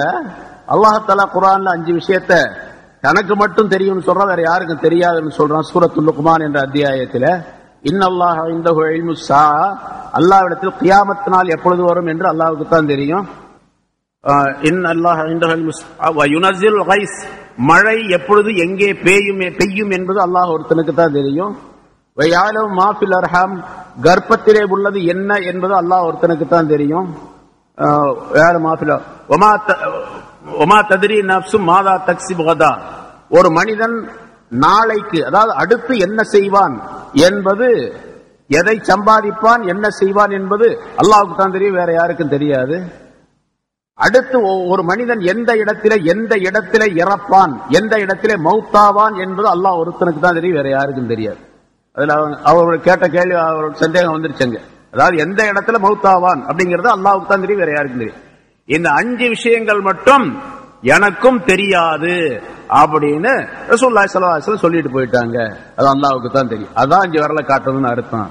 உங்க வயசெல்லாம் சொல்லல அப்படின்னு சொல்லி இப்னு சீரின் ரஹ்மத்துல்லாஹி அலைஹி அவர்கள் பதில் சொல்லி விட்டார்கள் என்பதாக விளக்கம் சொல்லப்பட்டிருக்கு. சரி, இப்ப எதுக்கு சொல்றேன்னு கேட்டா, கனவுக்கு விளக்கம் சொல்வது என்பது ஒரு நுணுக்கமான விஷயம், சாதாரணமான விஷயம் அல்ல. அதை அல்லாஹ் தஆலா யாருக்கு அந்த கனவுடைய விளக்கத்தை தந்திருக்கின்றானோ அவர்கள் தான் சொல்ல முடியும். யாக்கூப் அலைஹிஸ்ஸலாத்துக்கு கொடுத்திருந்தா அந்த விளக்கத்தை சொன்னாங்க. ஆனா யூசுப் அலைஹிஸ்ஸலாம் அவர்களிடத்துல இந்த கனவை நீ கண்டதின் மூலமாக என்ன நிகழும் என்பதை சொல்லவில்லை. என்ன நிகழும் என்று அவருக்கு தெரியும். அங்க என்ன சொல்றாங்க? யா புனைய லா தக்ஸுஸ் ருயாக்க, என்னுடைய அருமை மகனே, நீ இந்த கனவை, உன்னுடைய கனவை நீ யாரிடத்திலும் சொல்லாதே. லா தக்ஸுஸ் ருயாக்க அலா இஹ்வதிக, உன்னுடைய சகோதரர்களிடத்தில் நீ சொல்லாதே, அவர்கள் பெரிய சூழ்ச்சி செய்வார்கள் என்பதாக மட்டும் சொன்னார்கள். என்ன சூழ்ச்சி அப்படிங்கறதா சொல்லப்படவே இல்லை, அவர்கள் சொல்லல. ஆனா யாக்கூப் அலைஹிஸ்ஸலாத்துக்கு தெரியுமா? தெரியும். யூசுப் அலைஹிஸ்ஸலாம் அவர்களை என்னென்ன செய்வார்கள் அப்படிங்கறதெல்லாம் தெரியும். இந்த கணவனுடைய விளக்கமே அதுதான். ஆனா எல்லா சூழ்ச்சிகளும் செய்து முடிக்கப்பட்டு அந்த சூழ்ச்சிகளுக்கு இலக்கான பின்னாலே, அந்த சூழ்ச்சிகளின் மூலமாக பலவிதமான துன்பங்களை அனுபவித்த பின்னாலே, பல ஆண்டுகளுக்கு பின்னால் தான் இந்த கணவனுடைய உண்மையான நிலை ஏற்படும். அதாவது 11 பேர் சகோதரர்களும் தாயும் தந்தையும் சஜிதா செய்வார்கள் என்ற விளக்கம் என்ற நிலை நீண்ட காலத்திற்கு பின்னால் தான் ஏற்படும் என்பதும் ஹஜ்ரத் யாக்கூப் அலைஹிஸ்ஸலாம் அவர்களுக்கு தெரியும். அதனாலதான் கடைசியில ஒரு சொல்றாங்க, பின்னால வந்த ஆயத்துல வரும், தன்னுடைய குடும்பத்தாரை பார்த்து சொல்லுகின்றார்கள், யூசுப் அலைஹிஸ்ஸலாம் போய் 40 வருஷம் ஆச்சு, அவரை இவங்க கடத்தி கொண்டு போய் 40 வருஷமா தகவலே இல்ல, எந்த தகவலும் கிடையாது. வீட்டுக்காரங்க சொல்றாங்க, இப்படியே அழுதுகிட்டே இருக்கிறீங்களே, யூசுஃபை நினைச்சு நினைச்சு அழுதுகிட்டே இருக்கிறீங்களே, உங்களுடைய கண்ணுடைய பார்வை எல்லாம் போச்சே, உங்களுக்கு விளக்கமே இல்லாத ஆளா இருக்கிறீங்களே அப்படின்னு சொல்லி. அப்ப யூசுப் யாக்கூப் அலைஹிஸ்ஸலாம் தன்னுடைய குடும்பத்தாரிடத்தில் சொல்லுகின்றார்கள், உங்களுக்கு தெரியாத விஷயம் எனக்கு தெரியும், யூசுஃபை பற்றி எனக்கு தெரியும், உங்களுக்கு தெரியாது எனக்கு தெரியும் என்பதாக சொல்லுகின்றார். அப்படின்னா யூசுப் உயிரோடு இருக்கின்றார் என்று எனக்கு தெரியும். ஏன்னா அந்த கனவுக்குள்ளே விளக்கம் இன்னும் வரல, கனவுக்குரிய விளக்கம் நடக்கத்தான் செய்யும், அது ஒரு காலம் வரும் என்பதாக சொல்லி காட்டுகின்றார்கள்.